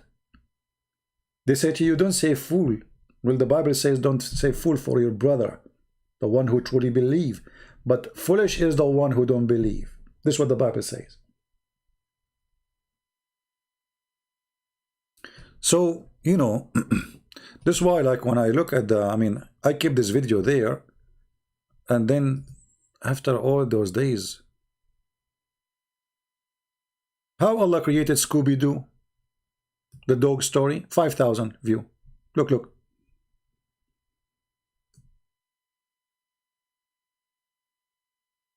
5,000, and the video before it 53,000. What's wrong? The picture. The picture. The spider story, very funny story, exposing Muhammad about he is stealing a story. From where? We show you the reference. Very important story to expose Muhammad. 10,000, 50, 5, 2, 5. Why?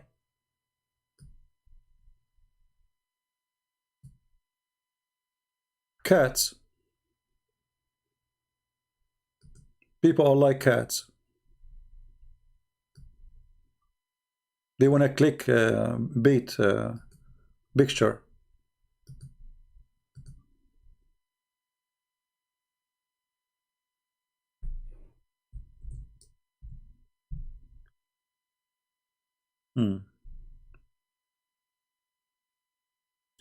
And many times we said to those who they are, like there's people who they are downloading our videos, okay, support them, subscribe to their channel. They don't do that. A person who make a video, downloading my video, I don't keep my video on my channel. Why you don't subscribe to his channel? They don't. You need to invite them. You need to kiss their hands. Please click here, subscribe here, you know.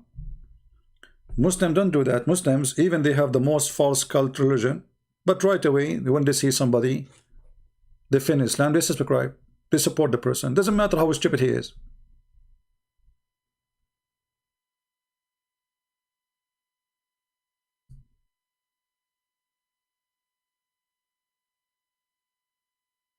Right? Ruqayya, she have a question. Can I ask, if Islam is so evil and disgusting, how over billion believe and live in it?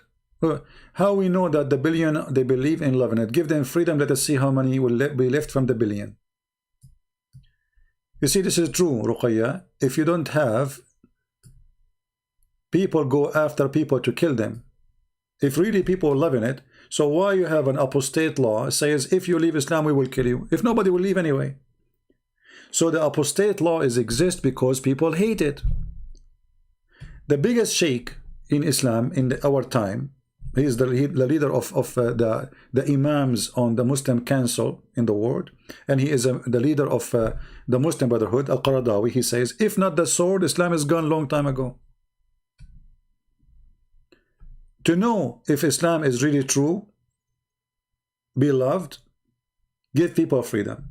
Like here in USA, who want to be a Christian, can be Christian. Who want to be atheist, he can be atheist. He want to be a gay, he can be a gay. But if you have a government, a religion, who force everybody to be from one color, then there's no other colors.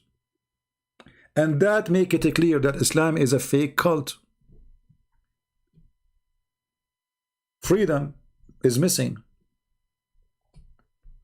And you are saying to me we are decent people. I'm not talking about the people, but Islam, how you can be, okay, you are decent people, but you just see that you Muslim, you practice trial marriage, mut'a marriage, zawaj of friend, renting women for one night stand, but you call yourself decent. Okay, this is decent for you. Having sex with the children, this is decent. We are decent people. This is what you see yourself. What I can say. Muhammad is a decent man. According to you, he have sex with 6 years old girl.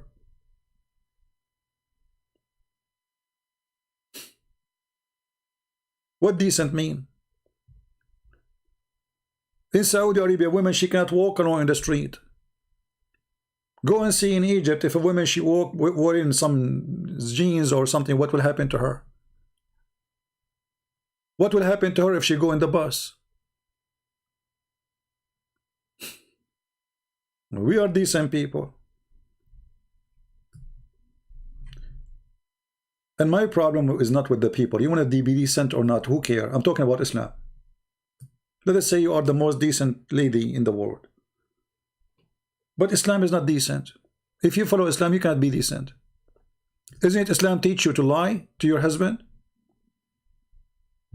Isn't it Islam teaching the husband to lie to you? How you can be decent? You follow such a belief. You are a decent liar then. When you believe that it's okay to lie.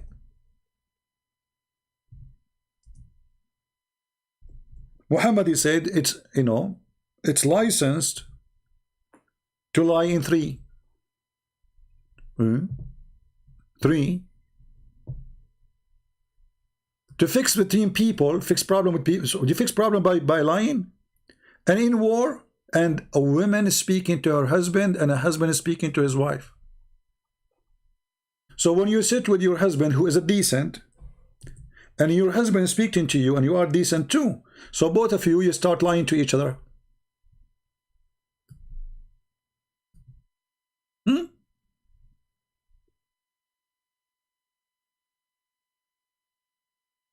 Let us see the hadith.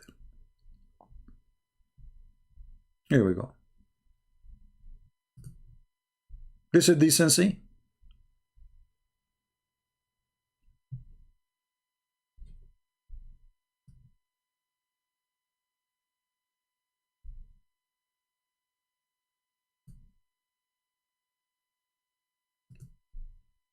The second you marry a Muslim woman according to Muhammad, and you marry a Muslim man according to Muhammad, they can practice lying to each other. This is decency.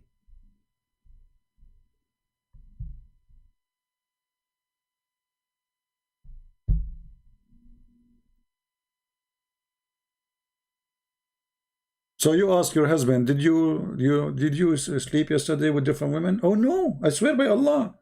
He asked you, did you sleep with different men yesterday? No, I swear by Allah. Because it's licensed to you to lie. We are decent. I mean, you for sure you are decent. Here we go.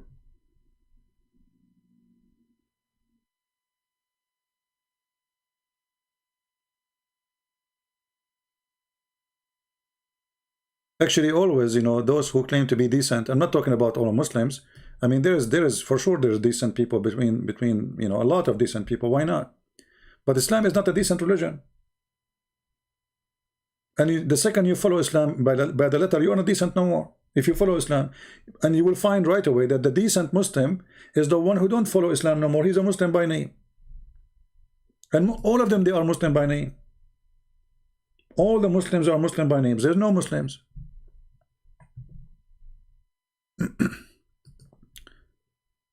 Adultery is punished by death.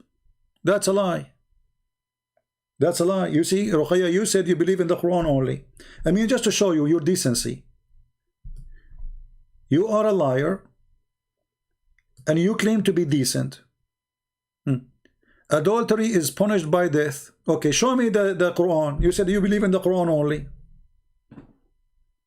You see how they lie? She said she believed in the Quran only. Okay, I challenge you to show me in the Quran where it says that adultery is punished by death. What you will say to me, I go to the hadith, but you said you are Quran only. So you are Quran only when you want, and you lose your decency when you want. Your decency is very flexible. Very flexible decency. Secondly, Muhammad, he make adultery legal when he practiced mut'ah, when he allowed the man to marry a woman for a day or night or two. This is mut'ah. This is prostitution. And actually in Islam, prostitution is halal. Here we go. The Quran says though, as long you are forcing your slaves, as long your slaves agree to do it, if you force them, Allah will forgive them anyway. Read the Quran. It says prostitution is legal. People complain that the Muslims, the Sahaba, the companions of the Prophet, they are opening bars. They became pimp. Every house became a pimp house. So Muhammad, he made a verse about it. He says, and force not your slaves, not made, what made? Into prostitution. And if you do that, Allah is all merciful. What is it forbidden? It's not forbidden. The punishment of the zina in the Quran is 100 lashes. Okay. So Ruqayya, where is the death? Ruqayya, are you asking me to block you? Just a few minutes ago, you said the punishment is death. In the Quran is 100 lashes. And how you can prove adultery in Islam? You have to have 4 witnesses. And not only that, they have to see the private part of the man going in and out. How you can do that? It's impossible. So you go in the bedroom, you find your husband having sex with somebody. You have to go now, call your friends. Hey, Ahmad, assalamu alaikum, brother. Do you have time, brother? Brother, take a taxi and come over. Bring with you, please. Okay, I will call Khalid. So you have to bring 4 witnesses by the time, and if they come again inside the room and she put her panty and they don't see him in and out, I don't want to go in details, there's no adultery. Even if they go inside the room and she is in the top of him or he is in the top of her and they could not see his private part going in and out, there's no adultery. That's Islam. And I change to say I'm lying.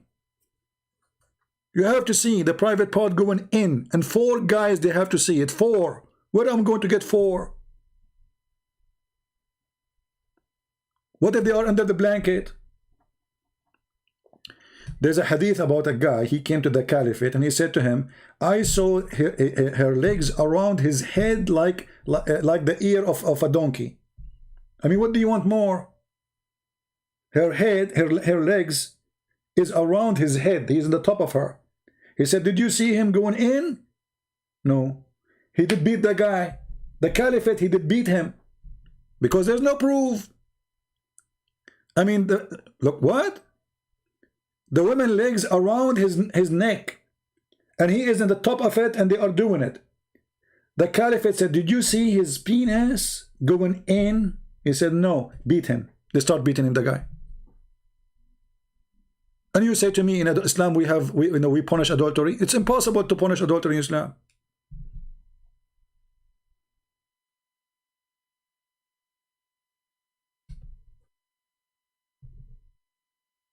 Four witnesses, and they have to see the private part in and out.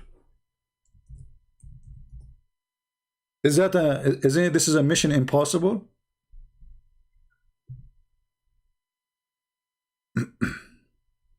Here we go. Chapter 4, verse number 15.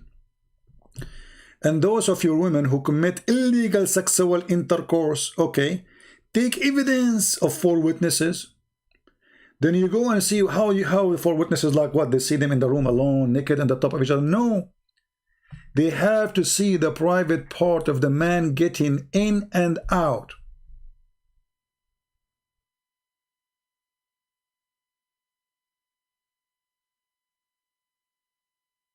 Ruqayya, are you trolling me? If Islam is okay, CP, last question. You know, Ruqayya, I think she is cleaning her teeth, and those questions are coming from between her teeth. I think she ate something hard, meat not cooked very well. So one last question: if Islam is so evil, why the angel Jibreel chose Muhammad? What Jibreel? What stupid? Are you stupid or what? What Jibreel? Did you see Jibreel coming to Muhammad? Why Jibreel? Even his name is wrong. There's nothing is called Jibreel. Muhammad, he could not even quote the name of Gabriel correctly. He called him Jibreel. And do you know how Muhammad, he found out that this is Jibreel? Do you know? The legs of his wife and her boobs. He told his wife, Khadija, this is the beginning of his life as a prophet, I am seeing someone, he come in the corner of the room. Okay. But I'm not sure if he is he's an angel or shaitan. What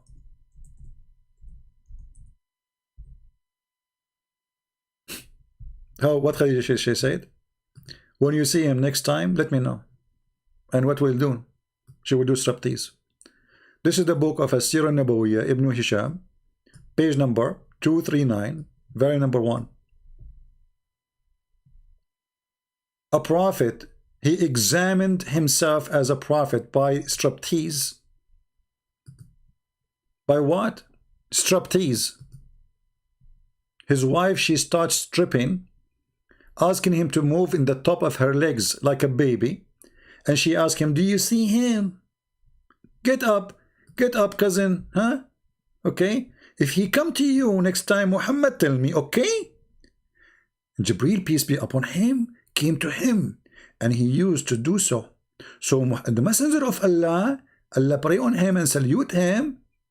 he told Khadija, Khadija, he came to me, but at that time they were not, it's Jibreel, they are not sure yet. So she said to him, get up, cousin, get up and sit in my left thigh. Like, what? What? Sit where? Even your prophet inspiration is sexual. The angel been tested by the striptease, and then he said, so Messenger of Allah, you know, he get up and sat on her. She said to him, do you see him? He said, yes, I see him. She said, okay, turn and sit in the other thigh. And then the Prophet, Allah prayed on him, and not for him, but, sorry, for him, not to him. He said, do you see him? He said, yes, still I see him. And then he turned and sat in the right thigh. And she said, do you see him? He said, yes, I see him. Brother and sister, this is the most advanced technology at that time of the Prophet. At that time, there's no X-ray. At that time, there's no machine. At that time, there is no way to find out if this is an angel or not. So the Prophet, he was confused. And he was not sure. And now his wife, she's doing striptease. And now you will learn how the benefit of striptease. To encourage all the women to do striptease to their husband. Because this is the only way to find out if the Jibreel is there or not. What a stupid cult. She said, so he turned, and he sit in my lap. You see the translation here coming stone. So she said to him, he sat in the top of her now, it's sexual position. Boom, boom. She said to him, and she took off her clothes. Do you see him? He said, yes. And now she will take off her clothes. She took off her, translation is not coming right. And he is in the top of her now. And she said, do you see him? Now this was like the end of the movie. Do you see him? Muhammad, he said no. Khadija, she said, oh, approved, glory to Allah. This is for sure is coming from Allah. Translation, it says gospel, which is not true. Okay? I swear by Allah, this is an angel. This is a prophet of God.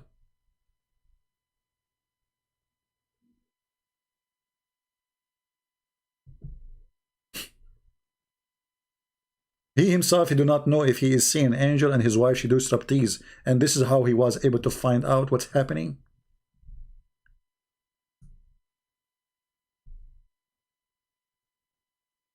By the way, I see somebody in the corner. But what I can do, I mean, I don't have a woman here to do what Khadija did to him. I'm unlucky. Mockery and insult, is that what Jesus taught you? Look who is talking, the one who called us kuffar, the one who called us in the Quran pigs and monkeys, the one who called us a hypocrite, the one who called us a najis, which means filthy. He's talking about mockery. Get out of here, coward, hypocrite.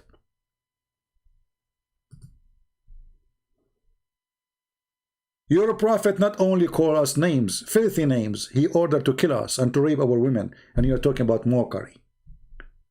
But you look at this, the second you start reading for them a story, in their books they say it's a mockery. I agree. Islam is a mockery on you, not on us. This is why you see it as a mockery. I'm just sharing the truth with you, what is written in your books, what your prophet said to you. The second we start reading for them what is in their book, they say it's a mockery. Because yes, it's a mockery. Islam is a mockery. Anyone believe in Islam is believing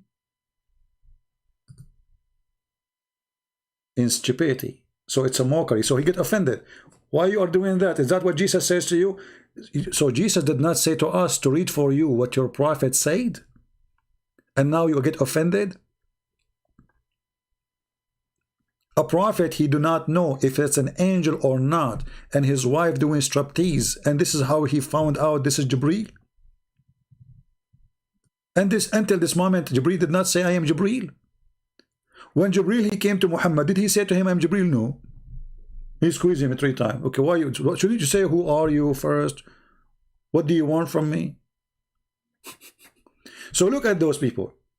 The second you start reading for them, they say it's a mockery. Don't read our books. It's a mockery. Our books is embarrassing. Mockery.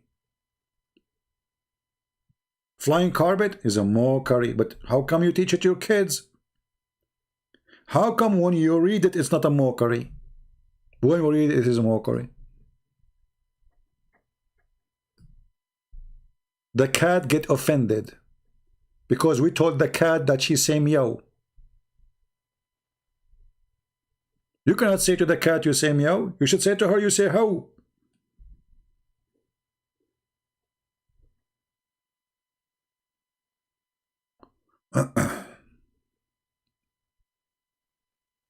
Chapter 3 verse number 45. Out of topic, please take a minute. I'm not sure what do you mean, but we will go to chapter 3 verse number 45. I'm not sure what you said about the last what? Last word? What word? I'm not sure. It says here, إذ قالت الملائكة يا مريم إن الله يبشرك بكلمة منه اسمه المسيح عيسى ابن مريم وجيها في الدنيا والآخرة من المقربين.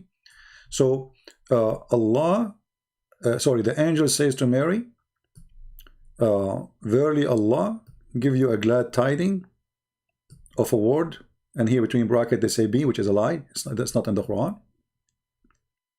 His name is Jesus, not Isa. There's no Isa here. This is fast translation.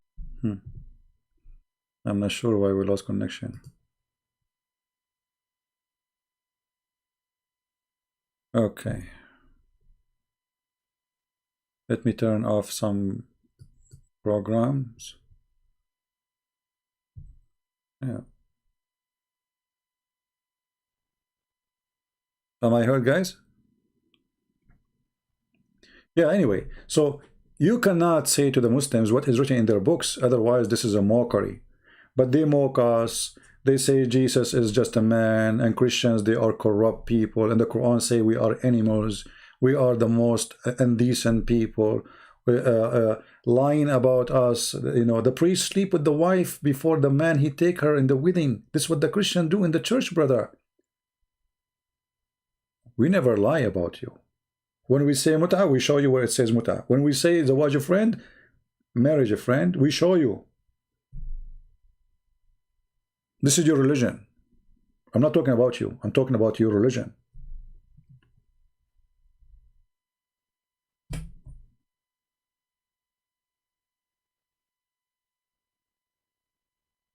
Please read Quran story about Jibreel and not a stupid prono online you find. You know, Ruqayya, I have to block you because obviously you're just a joke. Where is the story of Jibreel in the Quran?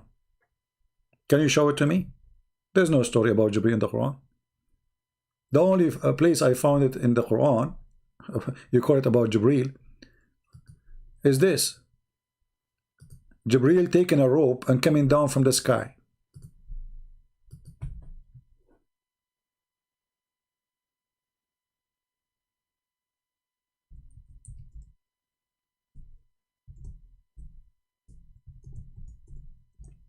And then we asked the Muslims, who is this guy? They don't know. Is that Jibreel or Allah?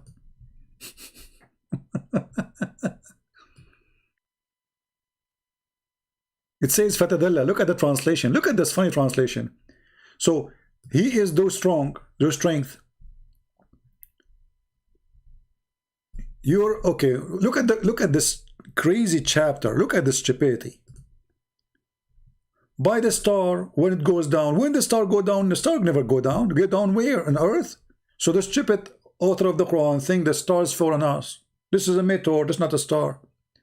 So, and why Allah he swear by the star when it's come down? No answer. What the point?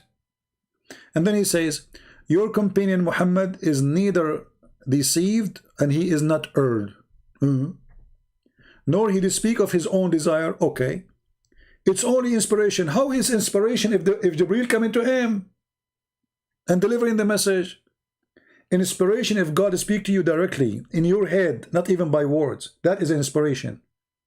But inspiration is a guy come to you, squeeze you, and tell you, read, this is inspiration? Since when? So even the word is wrong. And then it says here, He has been taught the Quran by one mighty in power. Jibreel is one mighty. And here they put for you between two brackets Jibreel, but the verse doesn't say Jibreel.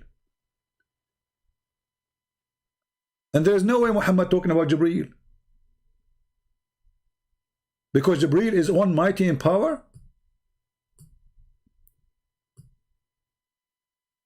And why he don't say Jibreel if it's Jibreel? And then he is Dhu Mirrah. Okay, what does that mean?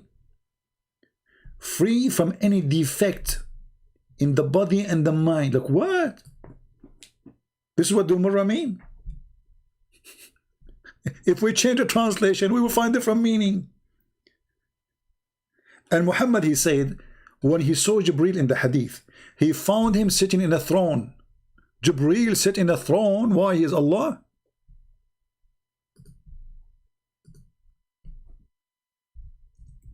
Throne of what?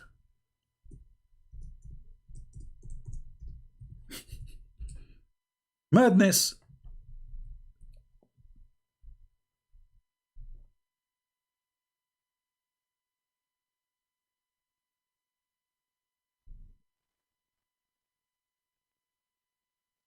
Let me find you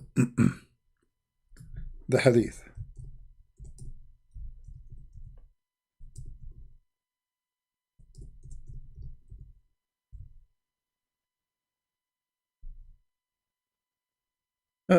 Stupid cult.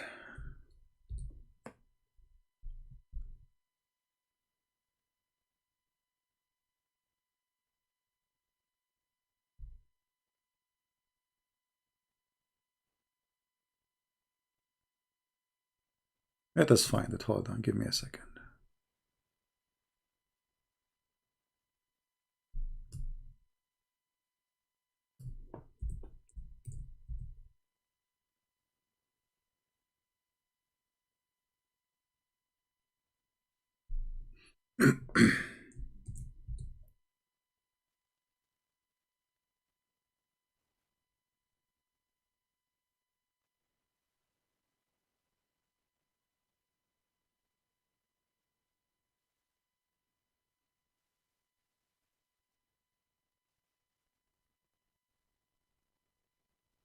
I'm trying to find it.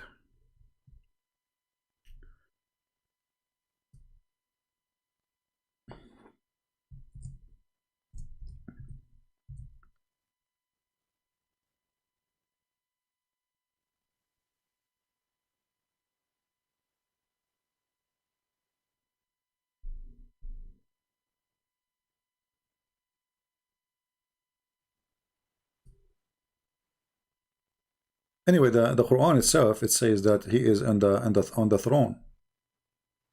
But I want to show you where Muhammad, he said he saw him sitting on the throne.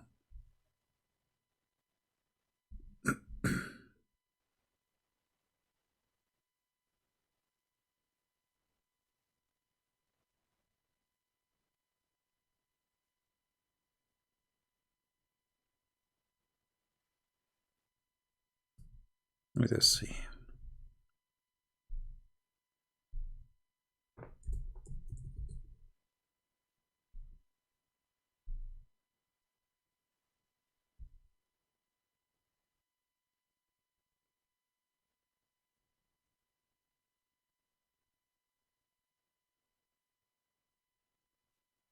Hmm.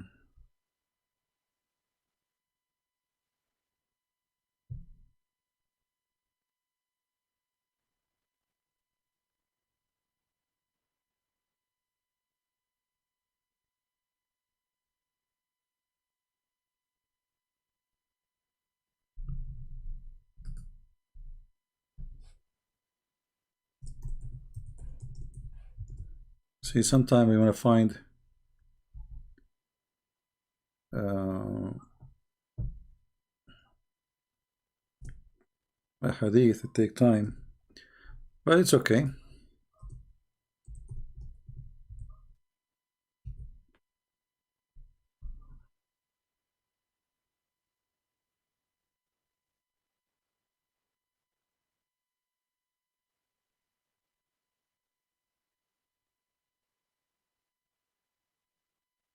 But anyway, if we go back to the verse, the same verses we are reading, until we find this thing where it says the owner of power. Jibreel is the owner of power. And then, and high rank, and then they put between bracket Allah. But nowhere it says Allah in the Quran. And the Lord of the throne. You see, it says the Lord of the throne. This is Jibreel. Anything you are seeing right now between two brackets is not in the verse.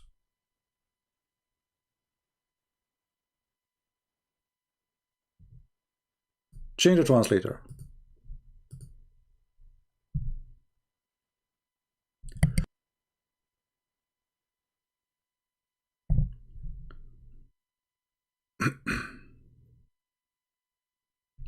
Let us see what translation. Let us see Biktal. It's a miracle when you try to change the translator, you know. Mighty established in the presence of the Lord of the throne. This is what it says? Okay. One, to be obeyed. You obey Jibreel? You obey Jibreel. What is this? Who is this one we're talking about?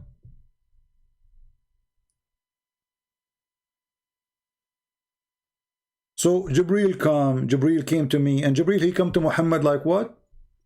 In the image of Dahya al-Kalbi. In the image of Muhammad boyfriend.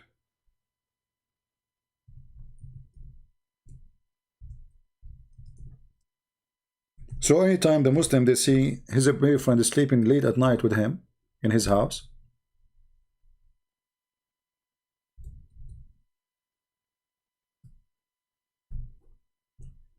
they will think it is,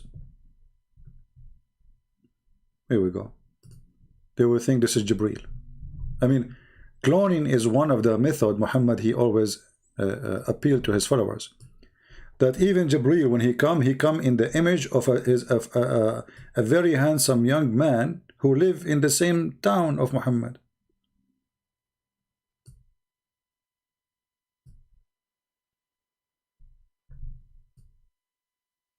Even Jibreel is a clone. Jesus was a clone. Jibreel is a clone. I mean, everybody is a clone. How we can believe that Muhammad is Muhammad? Maybe he's a clone too. Even Muhammad, he said that there is a shaitan, his name is Al-Abyad. He cloned Jibreel. Which means shaitan, this shaitan who his name is Al-Abyad, he cloned Jibreel. And he come to Muhammad as Jibreel.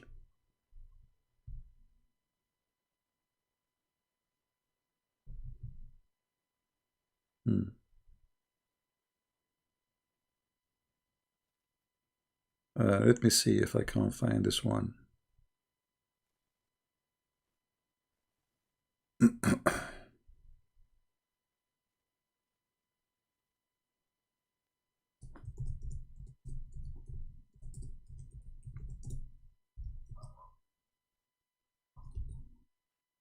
Let us see. Okay.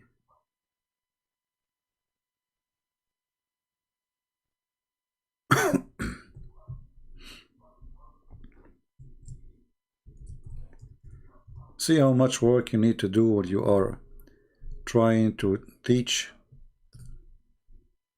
Search for reference, look, your eyes hurt, and then nobody watch. Why? Because we don't have a picture. Okay.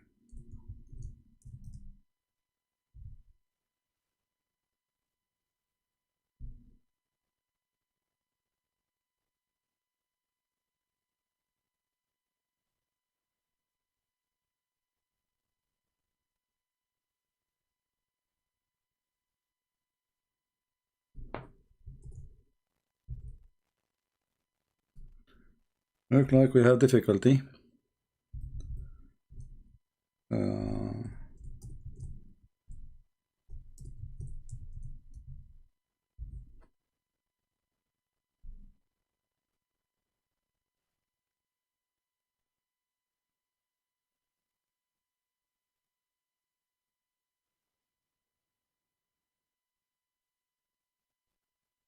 okay, let's see here.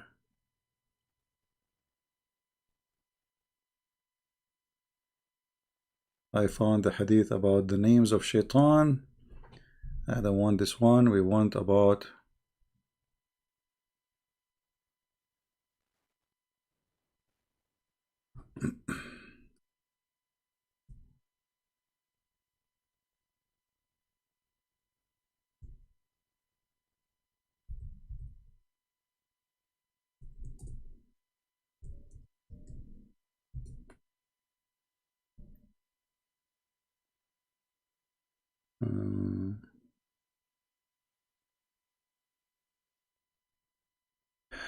I forgot really the which volume. I'm just trying to find. I'm sure when I'm done, I will find it right away. When we are done, like there's no podcast. Uh,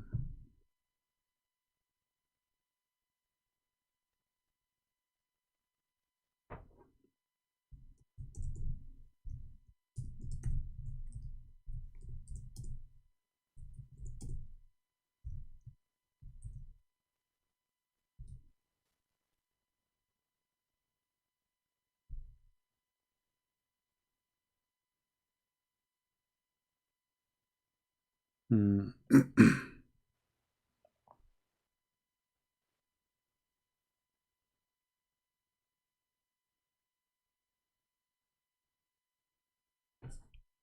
I cannot find it.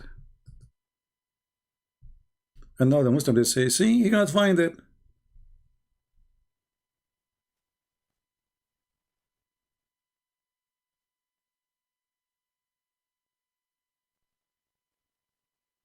You cannot find it.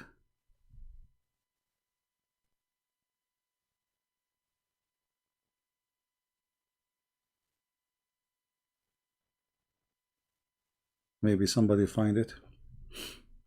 The funny, I am the one who gave you all the links, and then when I need it, I isn't it funny? Like, you know, I am the one who give them reference, and later they are the one who will give it to me. So because I cannot find it. Let me see. Hold on. Still, I want to find it, but I believe the reason is not coming because we are searching the wrong one, the wrong search. Uh,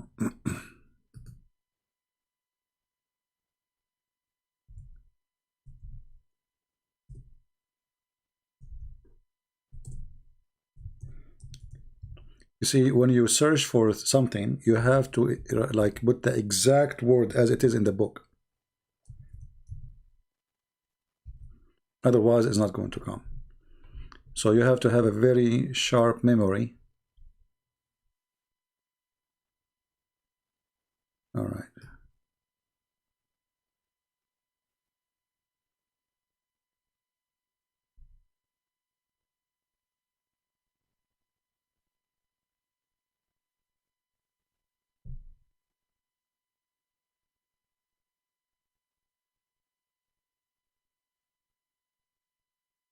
I think we found something. Hold on.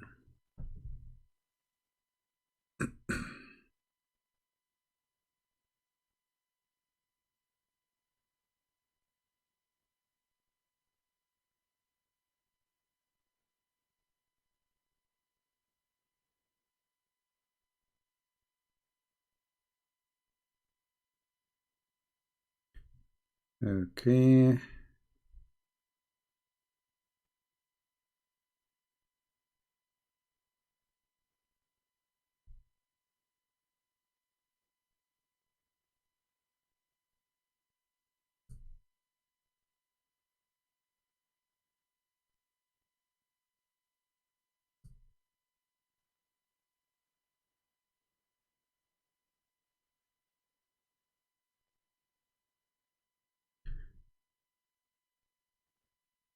Maybe we can find this one is in the hadith. Let us see here.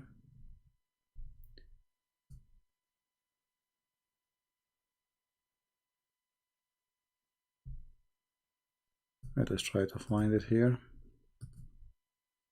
But this is not the one I'm looking for, really. Yeah, even here I'm gonna find it.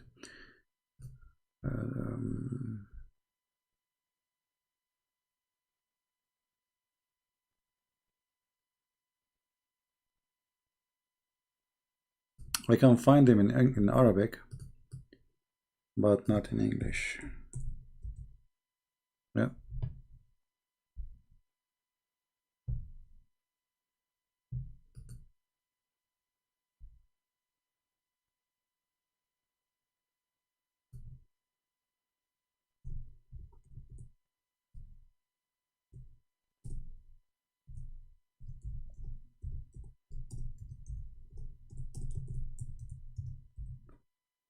Struggling to find it. Let's see.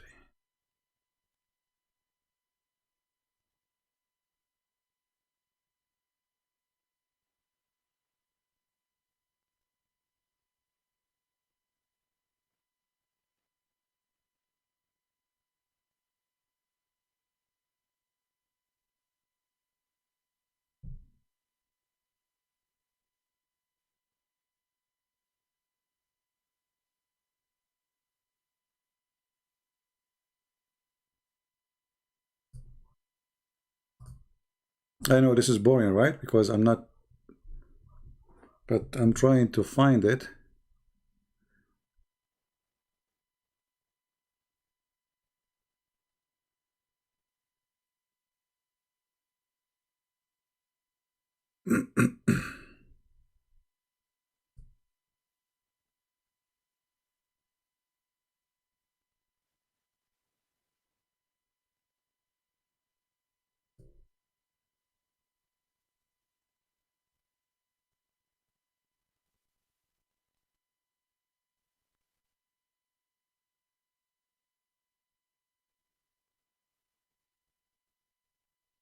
Oh boy. That's it. We are stuck.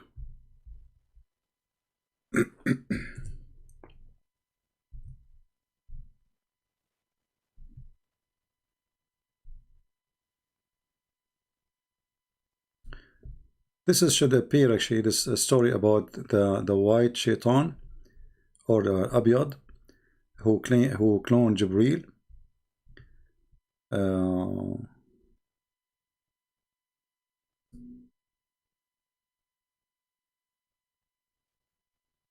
This should be in the interpretation of the Quran. There we go. Finally we found it. Unbelievable. Give me a second.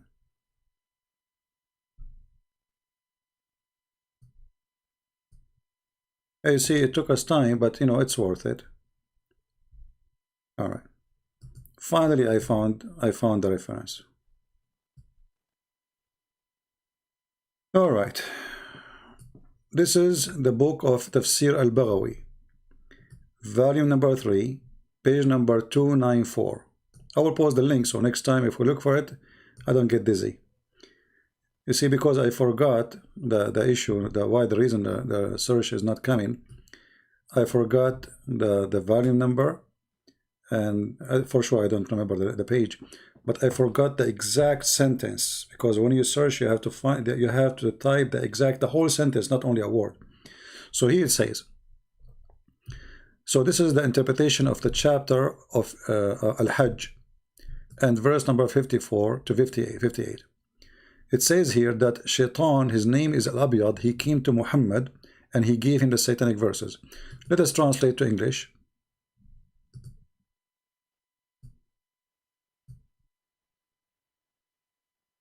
And I will give you the link right after.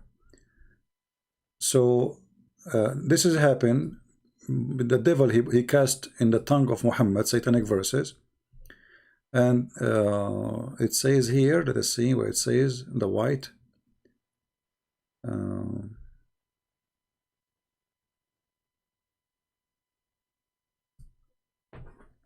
The word white should appear there.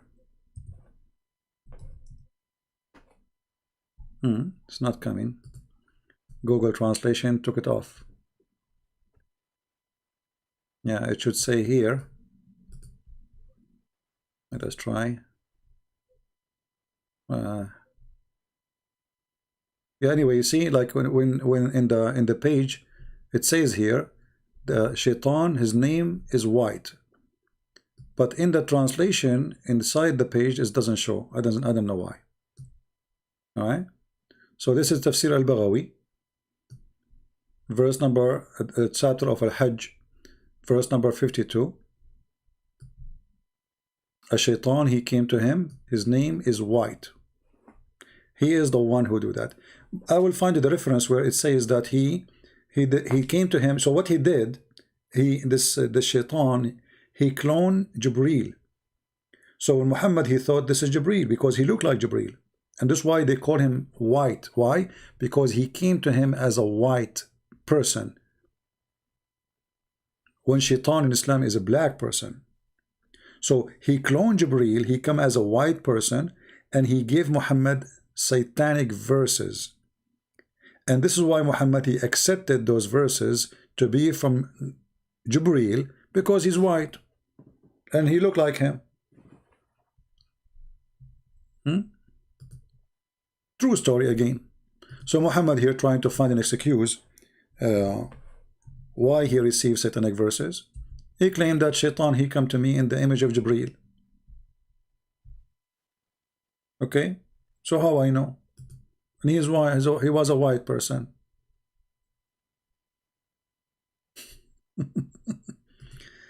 Yeah, you see, it took me some time to find. But anyway, I need to find more reference about this story.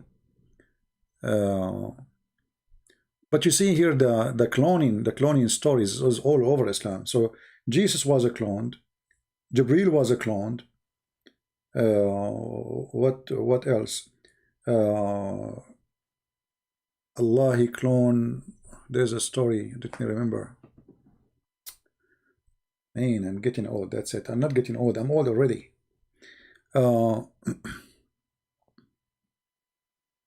This interpretation rejected by most of Muslim scholars. Oh, okay. And who is the scholars who say that? Can you show me? Al-Baghawi is the teacher of Ibn Kathir. You know what, Ruqayya, I think you're a troll. I don't think even you are a Muslim. Just go. Take care. I don't like people to troll here. Yeah, one of you is inviting me to join somebody group, you know, but then in Indonesia, I don't join group, sorry. Al Hayat TV. I receive a message. Please don't send me messages, guys, in Paltalk. I'm not going to read them even. But I don't join. I don't like to go in live broadcast with others. They can do their job. They can do what they want to do. You know, I don't enjoy interview style or, you know, group talk. I will enjoy it only if I have somebody debating me. But a bunch of Christians talking and all of them, they agree together, this sounds like a Muslim dialogue. You know, the challenge is to debate a Muslim and to show him he's wrong, not a bunch of guys who agree with each other. And you know, that's why I don't like those things. I get invitation from many people.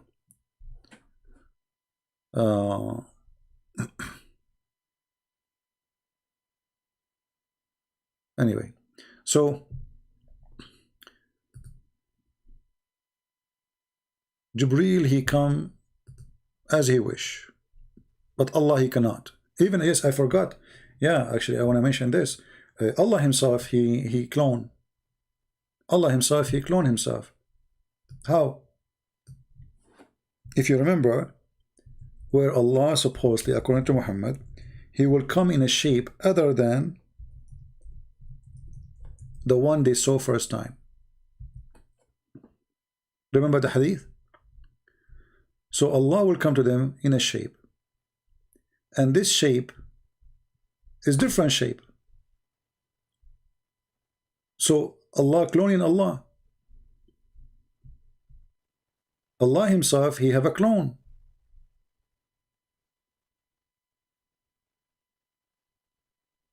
You see, those are a clear reference. Look at this one. shape other than the one which they saw first time. Which the shape you saw first time?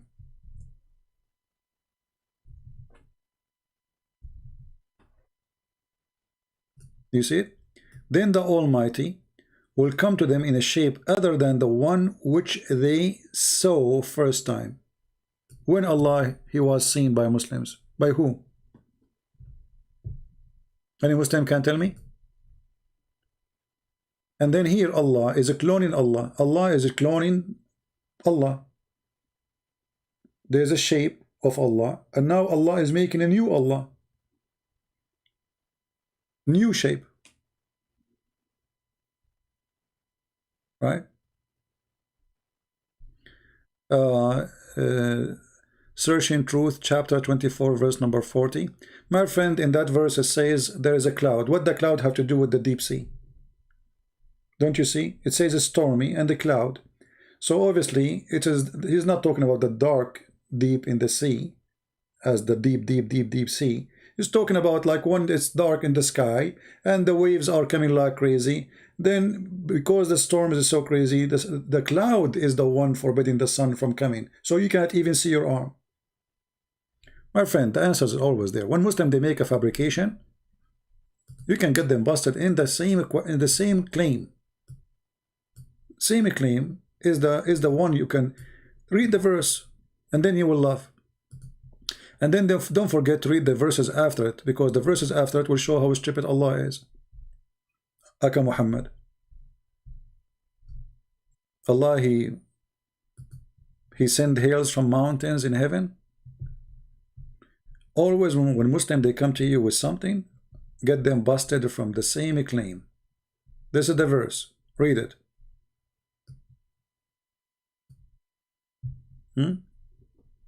What in the top of it? Dark cloud. The darkness here is about the cloud, not about the sea. Do you see it?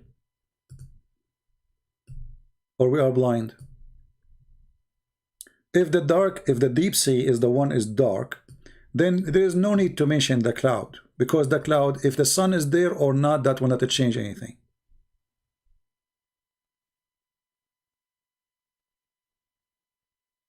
Did you hear me? The one who mentioned the question? I forgot your name. If the Quran is speaking about what is in the deep sea, how dark it is, then there is no need to mention the cloud. And the cloud in the darkness mentioned after the word cloud, not before. So how come the Muslim did not see the cloud and the darkness of the cloud, but they say the darkness there is the word go back to the sea? So what the point of the cloud? You see, in the deep sea, even if it's most sunny day, still it's dark. So there's a cloud or not, it doesn't make a difference. Same time, I mean, Jeddah is just a few kilometers away from Mecca, and people there used to do for living, they dive for pearls and fishing. So anyone he dive a little bit, he will see that the more you go in the water, it's dark. It's not a secret. You don't need to be a genius. This is not a science. So did he say like inside the deep sea it is dark and that's it? No. And it's at the same time, read the verses after it. Look, Allah, he sent hail from mountains in heaven. Read carefully. He sent down from heaven mountain where is hail. This is science. So Allah, he knew what is inside the deep sea, but he do not know how hail is working. Do you see it? So my friend, the Quran is a series of stupidity. Look at this verse here. Allah, he created every creature. Look. The first translation says, he created every animal from water. Where is the word animal? It says dabba. Dabba is something, anything walk. Anything walk is a dabba. And now he says, he created that from water. In different verse he said, created everything from water. But is the angel created from water? Is it Muhammad who said the angel created from light and shaitan created from fire?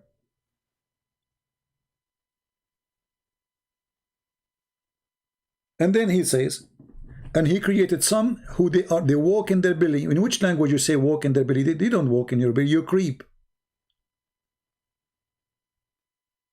And some they have 2 legs, and some they have 4 legs. That's it. What about the rest?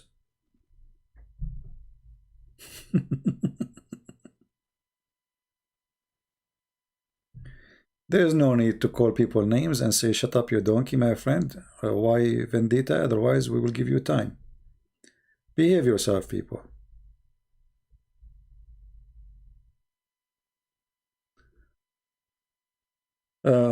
So, if Allah is smart, Allah should be smart in everything. But the same verse, the same chapter is full of stupidity. You know? Just read a few verses and you will find right away this is. But anyway, if you are bankrupt, you try your best to make a miracle out of nothing. If you go and read the interpretation for this verse, as an example, chapter 24, verse number 43.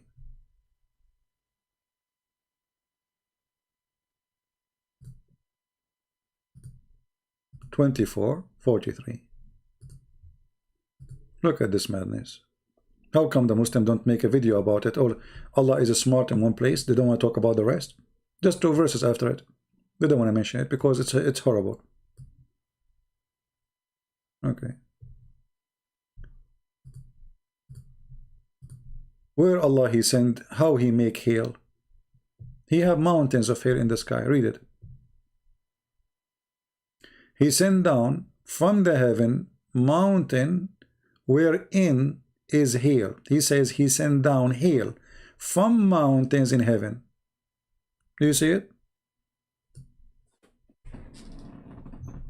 Is that how hail is made?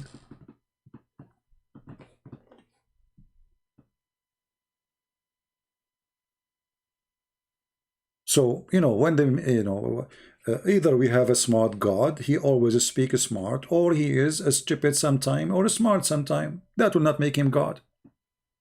That will make him a fool.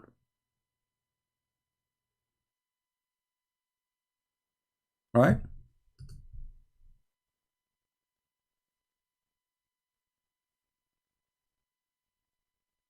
Anyway, any other question before we go? Because we have enough for today. Allah do not know how the sperm, where the sperm is coming from. Allah, He think women have a sperm coming from their ribs. Allah, He think the sun set in murky water. The Muslim, they try to say their best. Oh, Alexander the Great, he thought. Where it says that? Show me. Where it says he thought. He says he found it. Allah is talking. He found it. Sitting in murky water. He found it. Not he thought.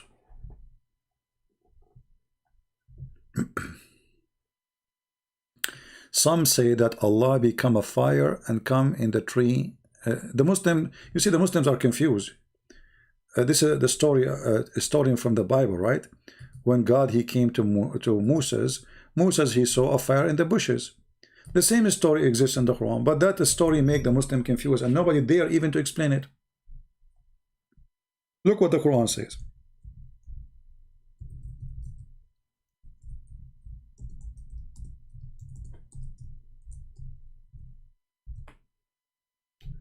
Chapter 27, verse number 8. It says, so when he reached the fire, so Moses, he saw a fire from far away. So when he saw the fire, he came close to it. And then it says here, blessed is the one in the fire and who is ever around it. Muslims, who is inside the fire? And watch the comment. Who is inside the fire? They don't know. Who is inside the fire? Who is the one is blessed and he is inside the fire? Any Muslim can tell us? No. So if you start reading the interpretation, you will see every Muhammadan give you his own interpretation. The Quran speaks. Are you a Muslim, my friend? Do you like to call me and tell us about this verse as an example, as long as you speak?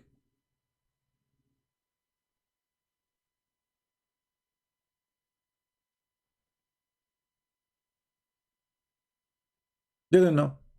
So if Allah is inside the fire, that is funny. Because what he is doing inside the fire. If Allah is the fire, then say so. The tree, when Moses came to the tree said, the tree spoke. A voice came from the tree, from the holy ground. I am Allah. Okay, wonderful. What was in the tree? There's a fire. Who was in the fire? Plus is the one in the fire.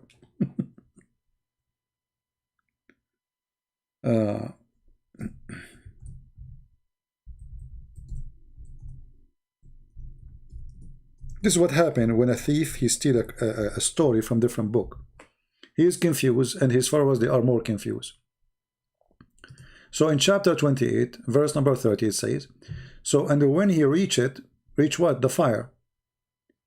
He was called from the right side of the valley, in the blessed field, from the tree.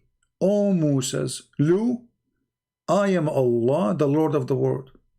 Allah is inside the tree. But the Muslims, they say that Allah don't go inside his creation, but he is speaking from the tree. Was Allah there or only his voice? If his voice was only there, that means Allah and his voice is different. It's not the same person. Is it possible that Allah is a person who speaks in heaven, yet his voice coming from the tree? That means the voice of Allah is coming inside the tree and the tree is speaking? Or Allah is in the tree? Let us find out. It says here that this tree and what is around it is holy ground. Do you see it? So Allah, he said to him, take off your shoes.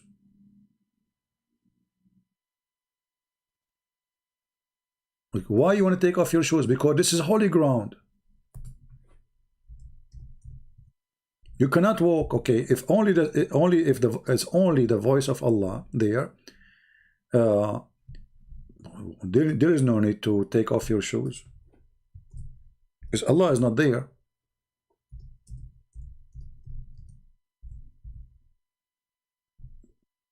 And the funny in the Quran, this is why you have to have a lot of knowledge, because the story is not in one chapter. As you see, look all over. You know, this is a different chapter. Chapter 20, verse number 12. But why the story is mentioned in many places? There's no point, because this is not a book. So here it says, Moses, he saw a fire from far away. He said, he told to his family, I'm going to go and get a fire, because he don't know, he don't have a fire with him. So he came to the fire, and when he reached the fire, he was called, O Moses, Lu, I am the Lord. So take off your shoes. Why we are taking off our shoes? Because Allah is there.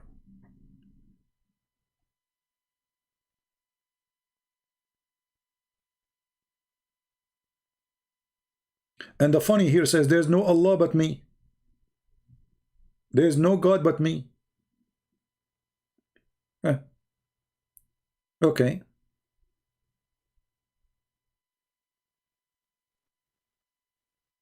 You see, Islam is a religion as long as you don't ask questions. The second you start asking questions, you see all the trouble.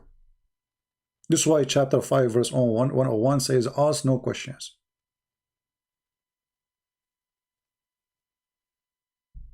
Any Muslim can tell us why Moses have to take off his shoes. Is Allah is there or he is not there? And wait for the answer. Maybe it's going to come next year. Is the voice of Allah is one of the element of Allah.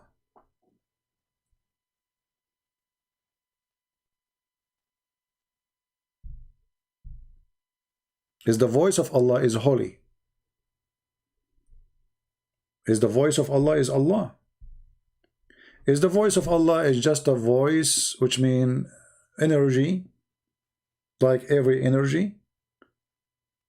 If it is, why the guy is taking, he have to take off his shoes? And then when they say to you that Allah don't go inside his creation, then we find Muhammad says that Allah, he come every night in the third part of the night. He come down to the lowest heaven.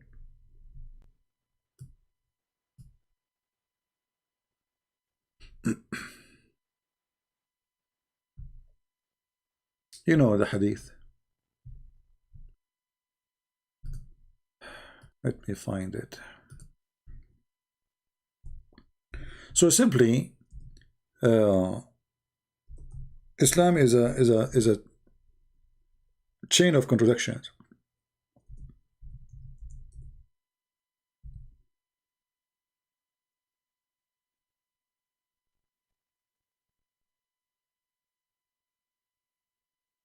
It's a chain of contradiction, and nothing match. The story does not match the story, and the belief does not match the belief. So how God can be a man? Why? Because he cannot, God will not enter as a creation. It's an insult to God. Allah is big, Allah is Akbar. And then we find that Allah, he go and he come every night. He come where? In the lowest heaven. Where Allah he live right now? He's homeless? Is he inside his creation or outside of the creation? Muhammad, he says Allah in the seventh heaven. So this is his creation. Our Lord, the blessed, the exalted, descended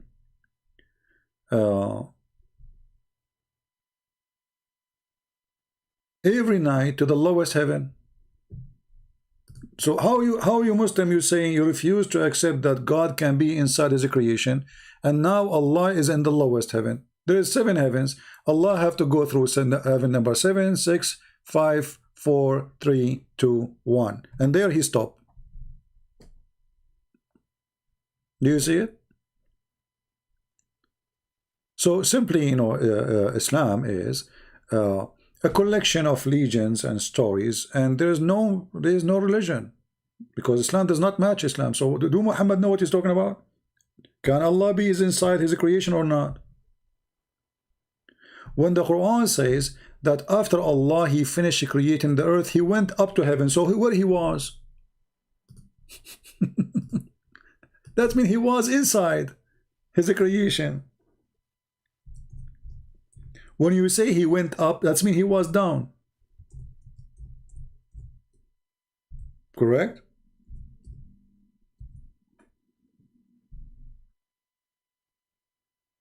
Look, all those verses saying the same thing. Allah, he mounted in the top of the throne after he finished creating the earth and the heaven in 6 days. So where was Allah? Why he stepped down the throne? Didn't know.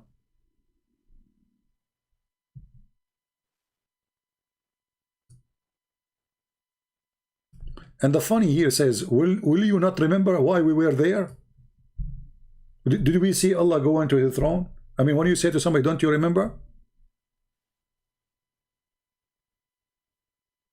One of the funny statements, when the Quran says, don't they see? No, we don't see. Do you?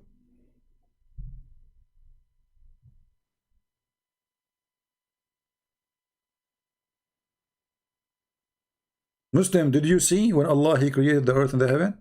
No. So why the Quran says, did you see?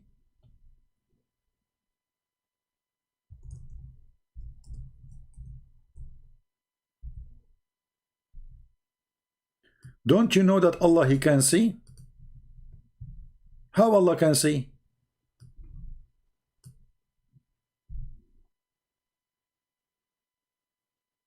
I thought Allah is blind. I'm surprised now.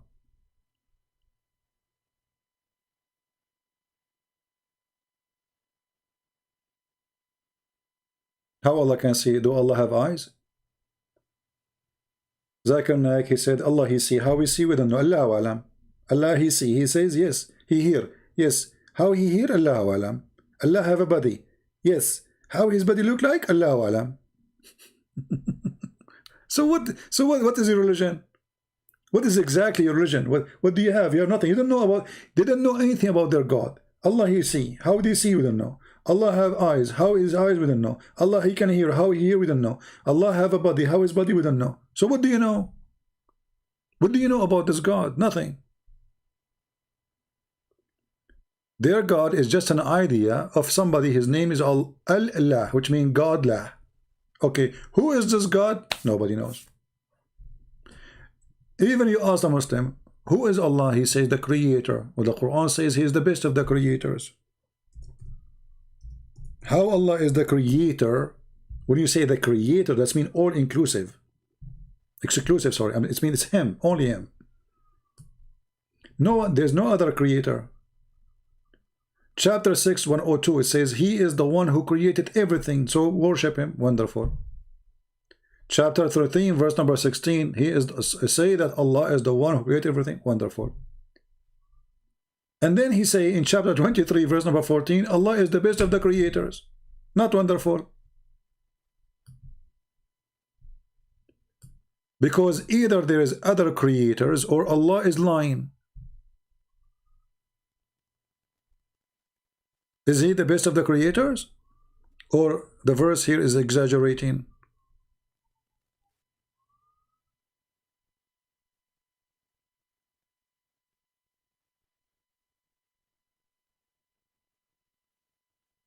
Any Muslim have an answer? You see, if I say I am the best teacher and I am the only teacher, that's mean I'm lying. I'm not the best. I'm the only one. The second you say you are the best, it's mean there is others. If there is no others, that is a cheating information. That is a fabrication. That is an exaggeration. That is a lie. Because Allah, if he is the only creator, then he is not the best. But all what happened, we know the story. The inscribe of Muhammad, when he heard Muhammad saying this, which is very funny, stupid verse, that Allah he created the human being from flesh of from a sperm. Look at the translation. Look at this translation. How stupid it is. If you change the translate, look. One of the funny things about Islam, that's when you read a verse, if you translate, if you change the translator, you will find a new Quran, not a new words. Look, I will change the translator. This is which translation? This is Biktal. I will go to Yusuf Ali. Look at the magic will happen. I just changed the translator. I did not change the Quran. Then we made the sperm into a clot of congealed blood. What kind of God he say that? The sperm became congealed blood? This is how the baby, the first step of the baby is sperm become blood. That's God talking supposedly. And then we made the blood, the dead blood, congealed blood, into a lump. Then we made out of the lump a bones. And then we closed the bones.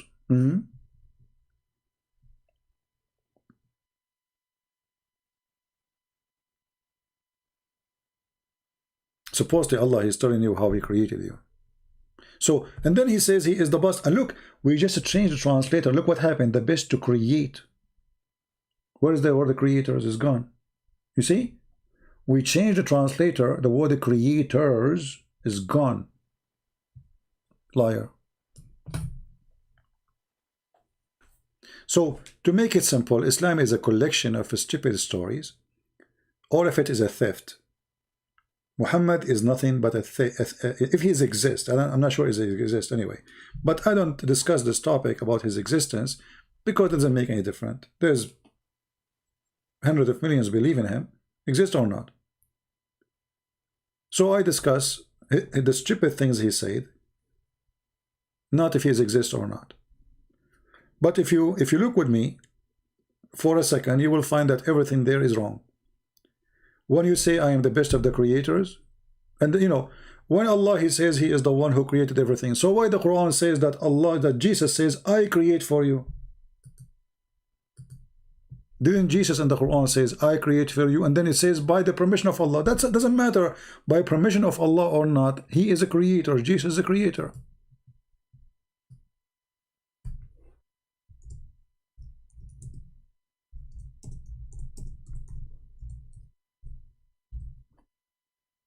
This is Jesus talking. Says I create for you. He did not say Allah will create for you.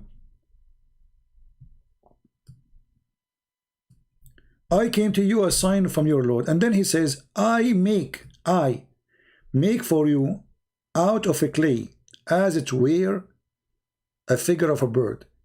And I breathe into it. You see here it says, they don't say, it should say, and I breathe into it, and it become a bird. I.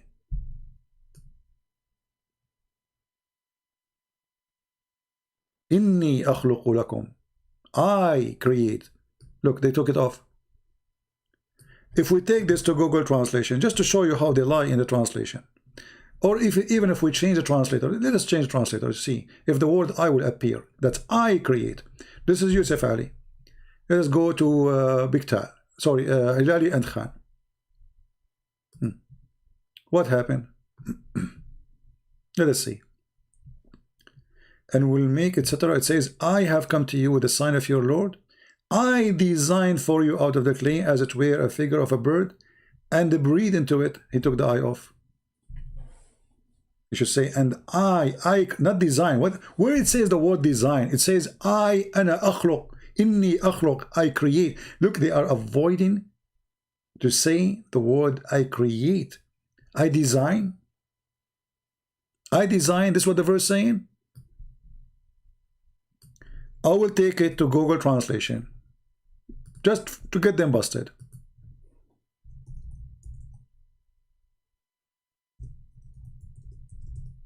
Give me a second to open it. All right. So this is Google Translation. I will copy the words as it is.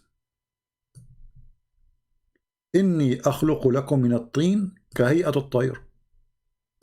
Copy. Does it say I create? Let us open the screen for you. Here we go.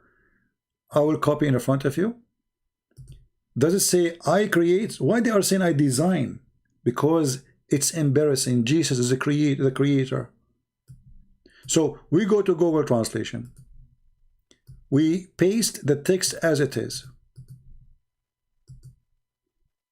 Do you see the word I create? If you read all the translation, you will not find the word I create. Check it out. I don't know if you will find it. But we keep trying, we keep changing translation. We don't find where it says I create. Why they don't want to show you that the Quran is saying that Jesus said I create? Any Muslim can tell us? For this is very embarrassing, because if Allah is sending a miracle to Jesus, then Jesus is not a creating. So this is a false statement. Correct? If I fashion for you, I am not creating. If I fashion a mud, that is not a creation. When I say I create and I breathe, you see the word I in translation is gone again. All the I, where Jesus he is speaking, it's gone. I create. I breathe into it. I. Who is breathing? Jesus, not Allah. If Allah is the one doing the creation, then Jesus he fashioned it. Allah he blew the soul in it. Okay, that makes sense.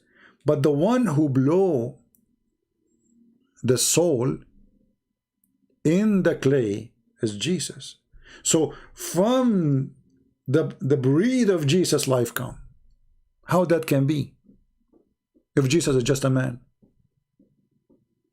The Muslim, they say the verse says by Allah permission. Well, you give me permission to drive a car or not, it doesn't change the fact that I can drive cars. So if you are saying to me that Allah, he gave Jesus ability to create, that means we have two creator. And one of the unique things about God that he can create. So Jesus, he is a unique person anyway, for he can create like God.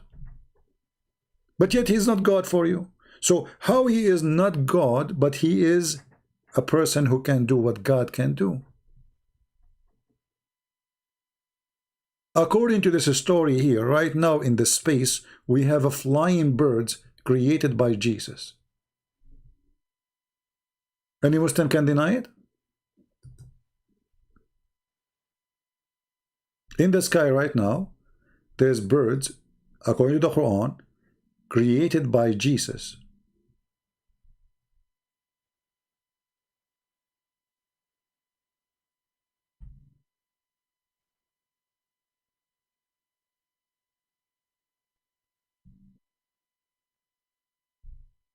Any Muslim?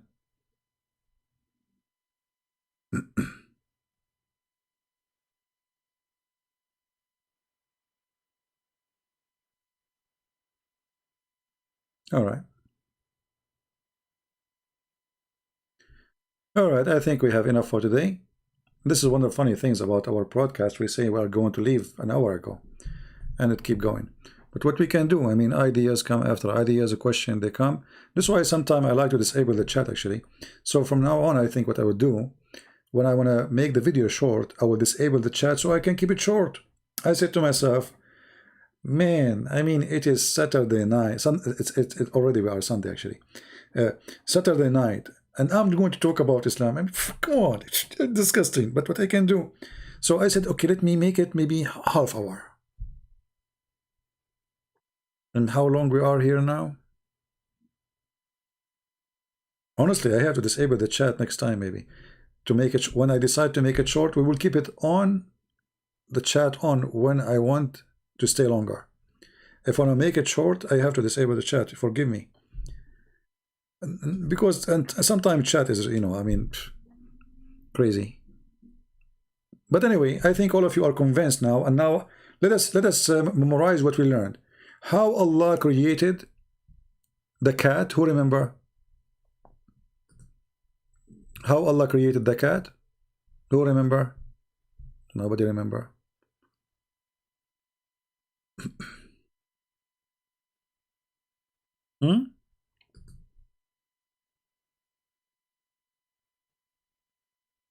How Allah created the cat?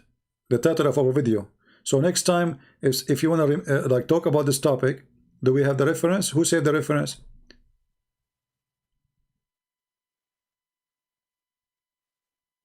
I'm waiting for the answer. Allah created the cat from the sneeze of the lion. Who saved Shaitan? Shaitan, he hold the donkey from his tail.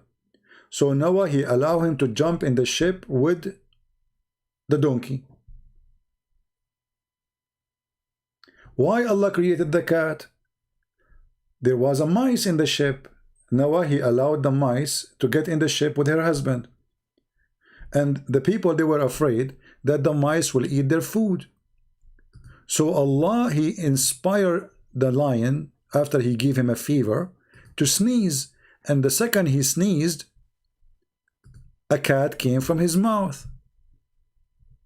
And this is the link from Tafsir Ibn Kathir in Arabic. You can use Google translation, which is not really a good translation, but better than nothing. All right. So this is how we learned two things today, many things, but the major things we learned that Shaitan, he wanted to save himself from the flood of Noah, and the Muslim trying here to find a reason. How come Shaitan did not die in the flood of Noah, brother? Isn't the flood kill everybody evil? Did Shaitan swim?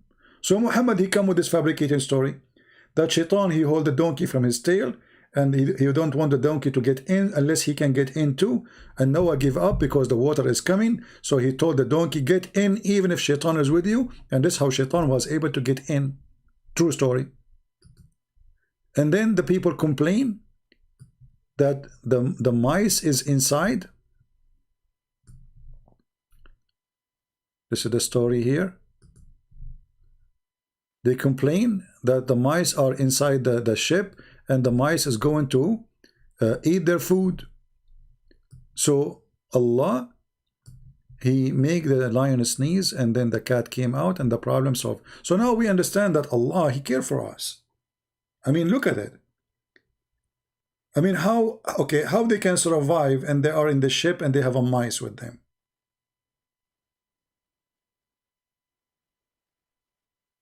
Allah found a solution right away. Allah, before that moment, there was no cat. Enter the flood of Noah, there was no cat. There was a lion, but there's no cats. But then Allah, He found that He missing something. When they told the story about the mice is going to spoil their food, is going to eat it.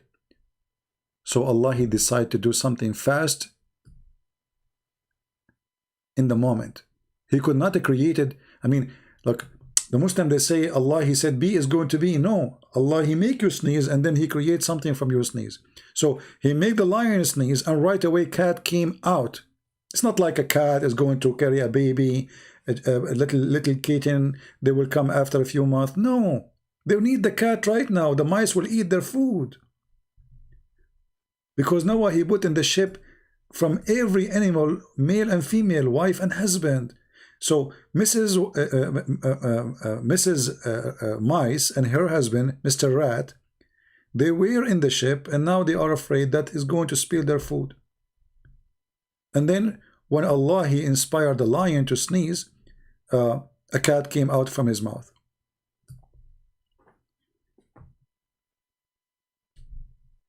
Very, very touching story. I don't know how many of you will convert to Islam after this. I'm sure many of you. And if you do, don't forget to sneeze, for Allah, He loves sneezing. This is the only God who loves sneezing. Have you ever heard of a God beside Allah loves sneezing?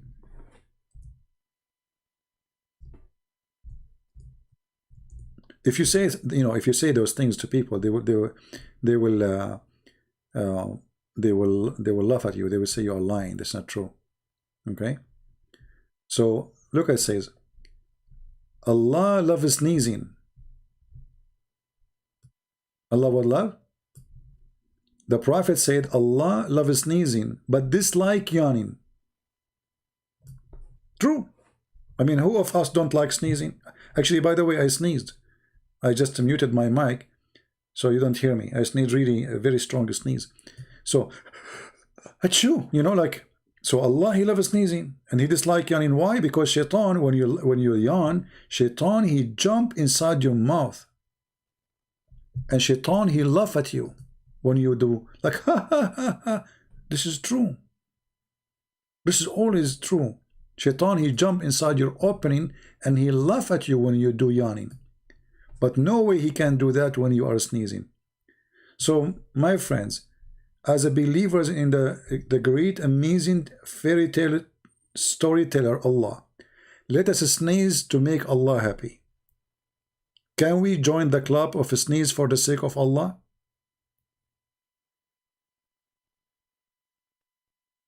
If I make a book right now, says sneeze for the sake of Allah, what the Muslim will say? Can you blame me? If I make a book says sneeze and go to heaven. If I make a book, it says the relationship between Allah and sneezing. If I make a video, it says why Allah do like sneezing. Any Muslim can answer me, why Allah like sneezing? Why Allah, He love it? Actually, it says He loves sneezing. Why Allah loves sneezing? Any Muslim can tell us? What a mystery. Don't you like mystery? Allah, He loves sneezing. That's unique. Not like the God of the Christians. He don't love sneezing. He didn't say anything about sneezing. There's a huge difference. Did the God of the Hindus says, or the gods of the Hindus says anything about, do the God of the Hindus love sneezing? I don't know.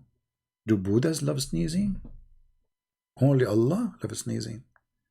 This is the flu God. The more flu we have, Allah is happy. Like Allah now,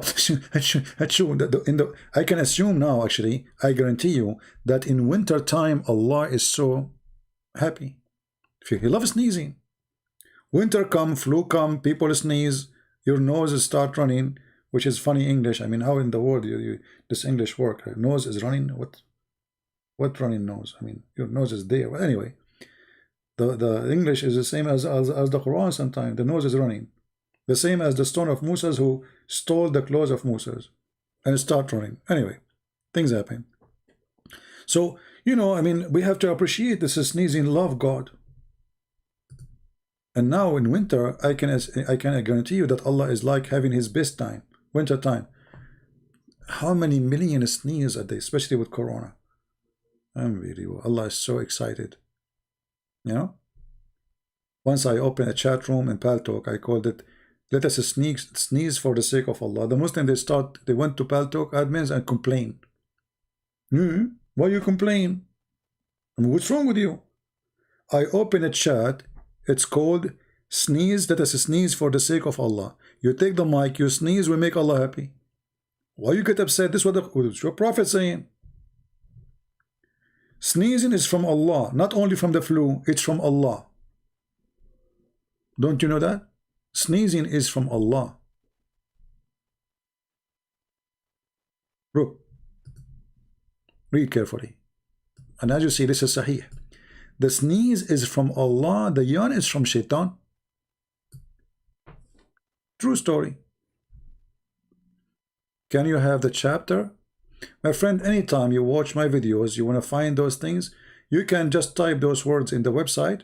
Just type exactly, let us say here, the sneeze is from Allah. Just, type those words in the search engine and you will find the hadith. But anyway, I will give you that.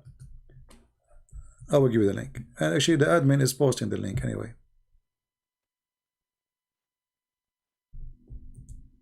There we go. Anyway, I want to say thank you guys for being here. 2 hours ago, I said I'm leaving. I better leave. Otherwise, we will stay until tomorrow. Love you all. You hate me all. I understand. And I will sneeze no matter what, even though you don't want me to support Allah, but I will sneeze. For I am a sneezing for the sake of Allah person. And I believe Allah will use my sneeze to go to the behind the galaxy. And until now, there's no cat came from my mouth when I sneeze, as what happened to the lion, for a very simple reason. I am not a lion. But tomorrow, maybe, or the day after, we will talk about how Allah created the pigs. How Allah created the pigs. So get ready for that. Are you excited? You will not believe it how Allah created the pigs. So now we learn how Allah created the dog from the spit of Shaitan, the cat from the sneeze of the lion, and soon how Allah created the pigs. And you will not believe it. Thank you very much for being here. May the Lord bless you all. Care for the Muslims, love them, don't hate them. Try to teach them and show them the truth, and the truth will set them free. We might sound like we are doing comedy here, but what we can do, Islam is a comedy, nothing in my hand. Change your books so I will not be laughing, because your books is laughable. I have to say. Thank you, God bless you, and see you soon again.